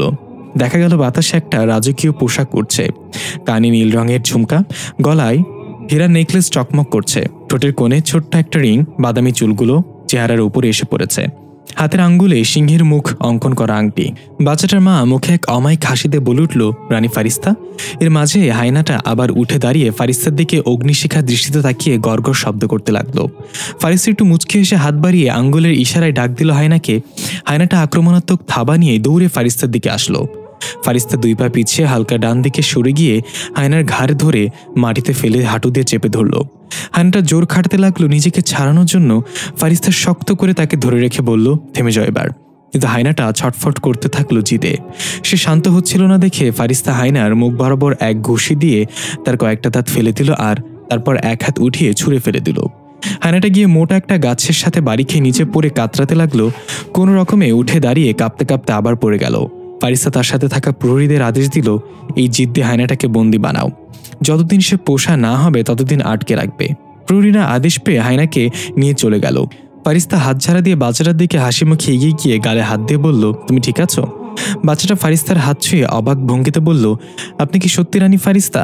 মা, তুমি তো বলেছিলে রানী ফারিস্তা অনেক অহংকারী, সে কখনো কাউকে সাহায্য করে না। ফারিস্তা চোখ রাঙিয়ে বাচ্চা মেয়ের দিকে তাকালে সে লজ্জিত হয়ে বলল, মাফ করবেন রানী ফারিস্তা, আসলে আমার ছেলে যখন থেকে কথা বলা শিখেছে তখন থেকে ওর একটা আবদার রানী ফারিস্তাকে নিজের চোখে দেখা। কিন্তু আমরা তো সাধারণ প্রজা, আমরা কিভাবে রানীর দেখা পেতে পারি? আমার ছেলে সেটা বুঝে না। আমি কয়েকবার গিয়েছিলাম ছেলেকে নিয়ে রাজপ্রাসাদে আপনাকে দেখাতে, কিন্তু প্রধান ফটক থেকে আমাদেরকে বের করে দেওয়া হয়েছে। তাই ছেলেকে বোঝানোর জন্য এটা বলেছিলাম। ক্ষমা করে দিন রানী ফারিস্তা, আমি সত্যি লজ্জিত। ফারিস্তা একটু ভেবে হাঁটু গেড়ে বসে বাচ্চাটার মাথায় হাত রেখে তার মাকে উদ্দেশ্য করে বলল, আমি তোমার ছেলেকে নিয়ে যাচ্ছি। সে রাজপ্রাসাদে অন্যান্য বাচ্চাদের সাথে সুশিক্ষিত হয়ে বড় হবে। এই বলে ফারিস্তা সুন্দর করে হেসে বাচ্চাটাকে জিজ্ঞাসা করলো, যাবে আমার সাথে? বাচ্চাটা মন খারাপ করে তার মায়ের দিকে তাকিয়ে বলল, রানী ফারিস্তা, আমি শুনেছি আপনার রাজপ্রাসাদ অনেক বড়। ফারিস্তা বলল, ঠিক শুনেছ, সেটা সত্যি অনেক বড়। বাচ্চাটা বলল, তাহলে সেখানে কি আমার মায়ের জন্য একটু জায়গা হবে? আমি আমার মাকে ছেড়ে কোথাও যাব না। বাচ্চাটার মা হু হু করে কেঁদে উঠল। ফারিস্তা মুচকে এসে বলল, সত্যি বলতে তুমি যদি তোমার মাকে এখানে একা ফেলে আমার সাথে চলে যাওয়ার জন্য প্রস্তুত হয়ে যেতে, তাহলে আমি তোমাকে কখনো সাথে নিতাম না। তুমি পরীক্ষা উত্তীর্ণ হয়েছ। একটা কথা মনে রাখবে পুত্র, ছেলেদের প্রথম প্রেমিকা তার মা হয়, যে তাকে ভালোবাসতে শেখায়। তাই নিজের খুশির জন্য কখনো মাকে ছেড়ে দিও না, বরং মায়ের জন্য সকল খুশি কুরবান করে দাও। বাচ্চাটা মাথা নুয়ে বলল, মনে থাকবে রানী ফারিস্তা। এই বলে দৌড়ে গিয়ে আহত মাকে জড়িয়ে ধরল। ফারিস্তা বলল, কাল সকালে ছেলেকে নিয়ে রাজপ্রাসাদে চলে এসো, এবার কেউ আটকাবে না। দুজন অনেক খুশি হয়ে চলে গেল। ফারিস্তা আকাশের দিকে তাকিয়ে দেখল কালো মেঘ ছেয়ে গিয়েছে আকাশে, ঝড়ের পূর্বাভাস মনে হচ্ছে। ফারিস্তার চেহারায় চিন্তার ছাপ। এর মাঝে সেনাপ্রধানের পোশাক পরা একজন এসে এক হাঁটু গেড়ে বসে মাথা নত করে বললেন, রানী ফারিস্তা। ফারিস্তা বলল, কি ব্যাপার সেনাপ্রধান সাফওয়ান, কোনো খবর আছে নাকি? সেনাপ্রধান সাফওয়ান বলল, পৃথিবী থেকে খবর এসেছে রানী ফারিস্তা। ফারিস্তা একটু চিন্তিত হয়ে জিজ্ঞাসা করল, জিজা ঠিক আছে তো? সাফওয়ান বলল, কিভাবে বলবো জানি না, জিজা হুমকিতে আছে। ইফরিত রাজ্য লর্ডের প্রিন্স পৃথিবীতে পদার্পণ করেছে। তার উদ্দেশ্য কি সেটা এখনো জানা যায়নি, তবে জিজার সাথে তার মুখোমুখি হওয়া ভালো সংকেত না। ফারিস্তার আগে অগ্নিশর্মা হয়ে ঝাঁঝালো কণ্ঠে বলল, তার সাহস কিভাবে হয় পৃথিবীতে যাওয়ার? এখন ইফরিত রাজ্যে যাওয়ার ব্যবস্থা করো, লর্ডকে এর জন্য জবাবদিহি করতে হবে। সাফওয়ান বলল, যথা আজ্ঞা রানী ফারিস্তা। দৃশ্য পরিবর্তন। জিজা সামারুন হাসপাতাল থেকে বের হয়ে যাচ্ছে হনহনিয়ে। সামারুন বলছে, জিজা শান্ত হও, এভাবে হুটহাট পদক্ষেপ নেওয়া ভালো হবে না। বিষয়টা সম্পর্কে হয়তো ইতিমধ্যে তোমার মাও জেনে গিয়েছে, সে এটা সামলে নিবে। জিজা প্রচণ্ড রেগে সামারুনের গলা চেপে ধরে দেয়ালের সাথে লাগিয়ে বলল, কয়েকদিন ধরে আমি খারাপ স্বপ্ন দেখছি। সেই স্বপ্ন এই ভ্যাম্প প্রিন্স হয়ে দেখা দিয়েছে। আমার গালে এই দাগটা দেখতে পাচ্ছ, এটা ওই প্রিন্স করেছে। সেটা আমি বুঝতে পারিনি, তাকে যতক্ষণ আমি শায়েস্তা না করব ততক্ষণ আমার মাথা ঠান্ডা হবে না। সামারুনের দম বন্ধ হয়ে যাওয়ার অবস্থা হলো। জিজা তাড়াতাড়ি সামারুনকে ছেড়ে দিল। সামারুন হাঁটুতে ভর দিয়ে কাশতে লাগলো। জিজা অপরাধী ভঙ্গিতে সামারুনের কাঁধে হাত দিয়ে বলল, সরি এলাই, আই এম সরি। রাগের মাথায় হয়ে গিয়েছে এটা। সামারুন নিজেকে শান্ত করে বলল, সবচেয়ে শক্তিশালী কে জানো এলাই? যে রাগের সময় নিজেকে কন্ট্রোল রাখতে পারে। এই বলে সামারুন মন খারাপ করে চলে যেতে লাগলো। জিজা পিছু পিছু যেতে যেতে বলল, সরি বললাম তো এলাই, ভুল হয়েছে, আর এমনটা হবে না। আচ্ছা তুমি যেটা বলবে সেটাই হবে, দাঁড়াও না। সামারুন দাঁড়িয়ে পেছনে ফিরে বলল, ঠিক আছে, কান ধরো তাহলে। জিজা হাসি মুখে এগিয়ে এসে সামারুনের কান ধরল খপ করে। সামারুন জিজার হাত ছিটকা মেরে ফেলে রাগান্বিত কণ্ঠে বলল, আমার কান কেন ধরেছ? ওই কানগুলো ধরো। জিজা পেছনে তাকিয়ে দেখলো একটা লোক হেঁটে যাচ্ছে। এক লাফে গিয়ে বিদ্যুৎ বেগে লোকটার একটা কান ছিঁড়ে নিয়ে এসে সামারুনের সামনে দাঁড়িয়ে বলল, এই নাও। আর কার কান ধরতে হবে বলো? লোকটা কিছু বুঝে ওঠার আগেই কানে হাত দিয়ে দেখে রক্ত দেখে চিৎকার করে বেহুশ হয়ে গেল। সামারুন কপালে থাপ্পড় মেরে বলল, তোমার নিজের কান ধরতে বলেছি রে বান্দর। জিজা হাতে থাকা কানটা লোকটার দিকে ছুঁড়ে ফেলে বলল, তো বুঝে বলতে পারো না, শুধু শুধু তার কানটা গেল। সামারুন হনহন করে হাঁটা দিল। জিজা তার সাথে চলতে চলতে বলল, আচ্ছা তুমি কিভাবে জানলে প্রিন্স পৃথিবীতে এসেছে, আর তোমার পরিচয় বা কিভাবে পেলে? সামারুন তাইবার কথা বলতে গিয়েও কথা ঘুরিয়ে বলল, রাত্রিবেলা আমি যেখানে চলে যাই সেখানে আমার মতো আরো অনেক আত্মা আছে। তাদের মাঝে কেউ জিন বা কেউ মানুষ। গতকাল ইফরিত জিন রাজ্য থেকে একটা আত্মা এসেছে ওখানে। আমি তাকে একজনের সাথে কথা বলতে শুনেছিলাম। সে নিজেকে লর্ড নামের কারোর ভাই দাবি করছিল, আর বলছিল তার ভাতিজা ভ্যাম্প প্রিন্স পৃথিবীতে গিয়েছে এক কোনো উদ্দেশ্যে। জিজা বলল, আচ্ছা তাহলে এই ব্যাপার, এটা না হয় বুঝলাম, তোমার পরিচয় কিভাবে পেলে? সামারুন বলল, আমার মৃত্যুর সময় যারা আমাকে বাঁচানোর চেষ্টা করেছিল তাদের আত্মাও সেখানে পৌঁছেছে। আমাকে তারা চিনতে পেরেছে আর সবকিছু বলে দিয়েছে। জিজা বলল, তাহলে কোথায় গেলে তোমাদের আপনজনদের দেখা পাওয়া যাবে? সামারুন বলল, কুতুব দে। জিজা বলল, পরে দিব, আগে বলো কোথায় যেতে হবে। সামারুন ভুরুকুচকে বলল, আরে কুতুবদা একটা শহরের নাম, ওই শহরে আমাকে ছোট থেকে লালন পালন করা নাওফি নামে একজন লোককে পাওয়া যাবে। আমার মা বাবা অনেক আগে মারা গিয়েছে, ওই লোকটাই নাকি আমাকে ভালোবেসে অনেক লালন পালন করেছে। জিজা বলল, তার মানে তোমার কিছুই মনে পড়েনি? ওই আত্মাগুলো তোমাকে যা জানিয়েছে তাই বলছো আমার কাছে, তারা যে সত্যি বলেছে তার গ্যারান্টি কি আছে? সামরুন বলল, এটাই গ্যারান্টি আছে, সেটা হলো কোনো গ্যারান্টি নেই। দৃশ্য পরিবর্তন। কুড়ে ঘরে ভাসিলার নিথর দেহটা শোয়ানো, পাশে বসে আছে বৃদ্ধার প্রিন্স। প্রিন্স ভাসিলার দিকে তাকিয়ে বলল, আহ ডাইনি, শেষ পর্যন্ত নিজের মেয়েটাকেও ছাড়লি না, দেখ কি করেছিস তার সাথে। বৃদ্ধা আফসোস করে বলল, যা করার রাজা গারকুন করেছে। আমার মেয়েকে মেরে আমাকে অভিশাপ দিয়ে এই পৃথিবীতে ফেলে দিয়েছে।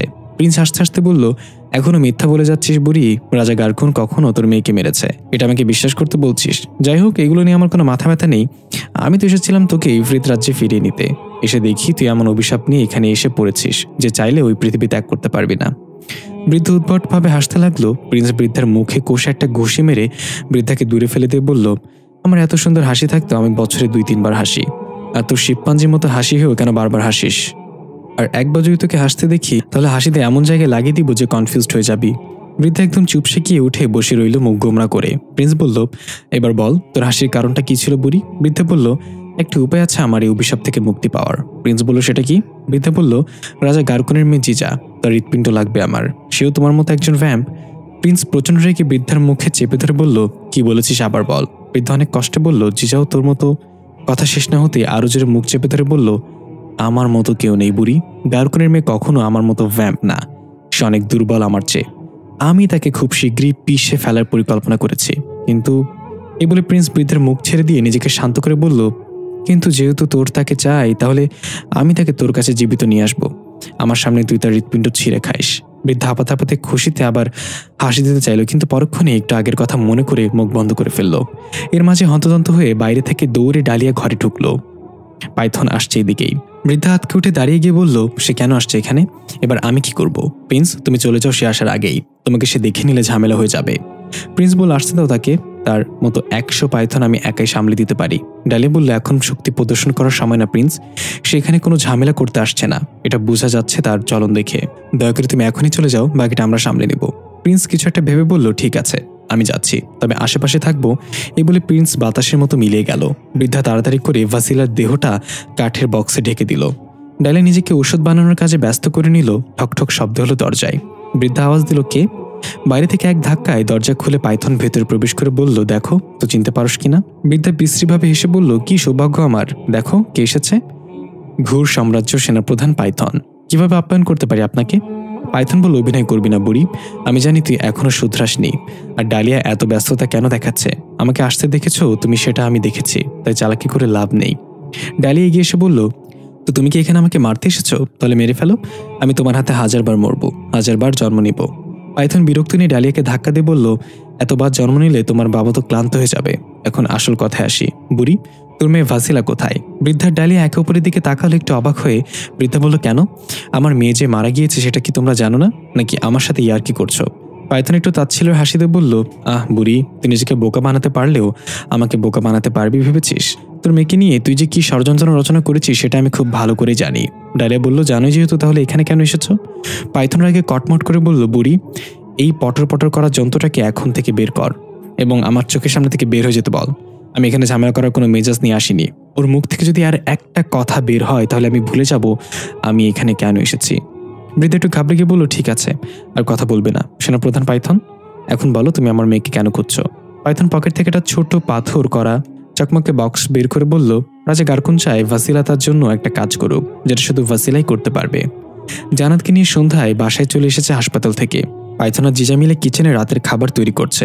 জানাত সোফায় শুয়ে আছে, মাথায় এখনো ব্যান্ডেজ করা। জিজা পাইথনকে বলল, তুমি একসাথে কয়টা ডিম খেতে পারবে? পাইথন একটু ভেবে বলল, 200-300 তো অনায়াসে খেয়ে নিব, আর মুড ভালো থাকলে 500 কম পড়বে। জিজা ভ্রুকুচকে বলল, সময় পেলে নিজে একটা ডিম পেড়ে দেখাও, তাহলে একটা ডিম খেয়ে সন্তুষ্ট থাকবা। মুরগির জান বের হয়ে যায় একটা ডিম পারতে, আর উনি একসাথে 500 ডিম সাবার করে দিবে। জিনসত্ব বলতে তো একটা বিষয় থাকা উচিত। পাইথন বলল, এই জিনসত্বটা আবার কি? জিজা বলল, মানুষের যেমন মনুষ্যত্ব থাকে তেমনই জিনেরও জিনসত্ব থাকে। পাইথন আস্তে আস্তে বলল, তা না হয় বুঝলাম, কিন্তু হঠাৎ করে তোমার মুরগির ওপরে তো মায়া হচ্ছে কেন? একটু পরেই তো খাবার টেবিলে বসে হালুম হালুম করে মুরগির রান খাবে।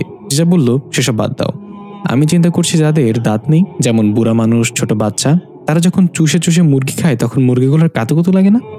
পাইথন জিজার মাথায় থাপ্পড় মেরে বলে, এমন আজব চিন্তা তোর মাথায় আসে কোথা থেকে রে?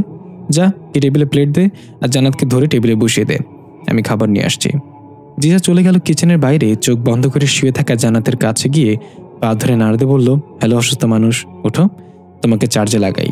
জান্নাত চোখ মেলে বলল, চার্জে লাগাই মানে? জিজা বলল, মানে আদর খাইতে আসো। আদর না খেলে শরীরে শক্তি পাবে কিভাবে? আর শক্তি না পেলে মনেও ভালোবাসা উকি মারবে না, আর ভালোবাসা উকি না মারলেও বেচারা পাইথনকে খালি মুখেই ফিরে যেতে হবে এবারও। জান্নাত বলল, চুপ কর মেরি মা, চুপ কর, তোর মুখে থেকে কিচ্ছু আটকায় না, আমাকে তোর ওটা এখন একা উঠতে পারবো না। জিজা জান্নাতের হাত ধরে টান দিয়ে উঠিয়ে বলল, জীবনে কাউকে ছোট করে দেখা উচিত না, দরকার হলে জুম করে দেখবা। এই দেখো, 2 দিন আগেও তুমি আমাকে স্কুটি করে স্কুলে পৌঁছে দিতে, আর এখন আমার ছোট্ট কাঁধে ভর দিয়ে সোফা থেকে খাবার টেবিল অব্দি যেতে হচ্ছে। জান্নাত ভ্রু কুঁচকে বলল, তুই কি ইনডাইরেক্টলি আমাকে ছোট করছিস? জিজা বলল, না, আমি নিজেকে বড় করছি। জান্নাত গিয়ে খাবার টেবিলে বসলো। জিজা পানির চকটা উঠিয়ে কপালে হাত দিয়ে বলল, ধুর, পানিও তো নেই, এখন আব্বার নিচে যেতে হবে পানি আনার জন্য। জান্নাত বলল, তুই থাক, আমি যাই পানি আনতে। জিজা বলল, লাগবে না, তোমার পানি নিয়ে আসতে আসতে ফজরের আজান দিয়ে দেবে। পাইথন, আমি নিজে গেলাম পানি আনতে। এই বলে জিজা পানির জগটা ঝুলাতে ঝুলাতে সিঁড়ি বেয়ে নিচে নামতে লাগলো। 2 তলার পৌঁছাতেই সিঁড়ির লাইটটা হালকা ফ্লিকার করলো। জিজা থমকে দাঁড়িয়ে গেল, লাইটের দিকে তাকিয়ে দেখলো ঠিক আছে, ভাবলো হয়তো বিদ্যুৎ বাড়ি মেরেছিল। এই ভেবে যখন আবার নিচে নামতে লাগলো তখনই লাইটটা জ্বলতে নিভতে শুরু করলো। জিজা বুঝতে পারলো কিছু একটা তো হচ্ছে। একটু মুচকে এসে এগুলোতে ধ্যান না দিয়ে 1 পা 2 পা করে নিচে নামতে লাগলো। হঠাৎ লাইটটা বন্ধ হয়ে গেল পুরোপুরি। অন্ধকারে জিজার চোখগুলো জলজল করে চলছিল। জিজা আস্তে করে বলল, হাইড অ্যান্ড সিক না খেলে সাহস থাকলে সামনে এসে দেখা। এটা বলতে লাইটটা আবার জ্বলে উঠল। জিজা আশেপাশে তাকিয়ে তেমন কিছুই দেখতে পেল না, আর কিছু না ভেবে সোজা নিচে গেল। কল থেকে জগে নিয়ে পানি নিয়ে আবার ফিরে আসছিল। প্রথম সিঁড়িতে পা রাখতেই সবকিছু থমকে গেল। স্লো মোশনে একটা মশা উড়ে যাচ্ছে জিজার সামনে দিয়ে ভুনভুন শব্দ করে। জগের থেকে 2 ফোঁটা পানি মেরে মাঝপথে আটকে আছে। শোষো শব্দে একটা বাতাস জিজার দিকে আসছে। জিজা হাত থেকে পানির জগটা ফেলে দিল, সেটা মাটিতে না পড়ে মাঝপথে আটকে রইল। ধীরে ধীরে ঘাড় ঘুরিয়ে জিজার দাঁতে দাঁত চেপে খপ করে অদৃশ্য কারো গলা চেপে ধরে তাকে পাশের দেয়ালের সাথে লাগিয়ে ফেলল।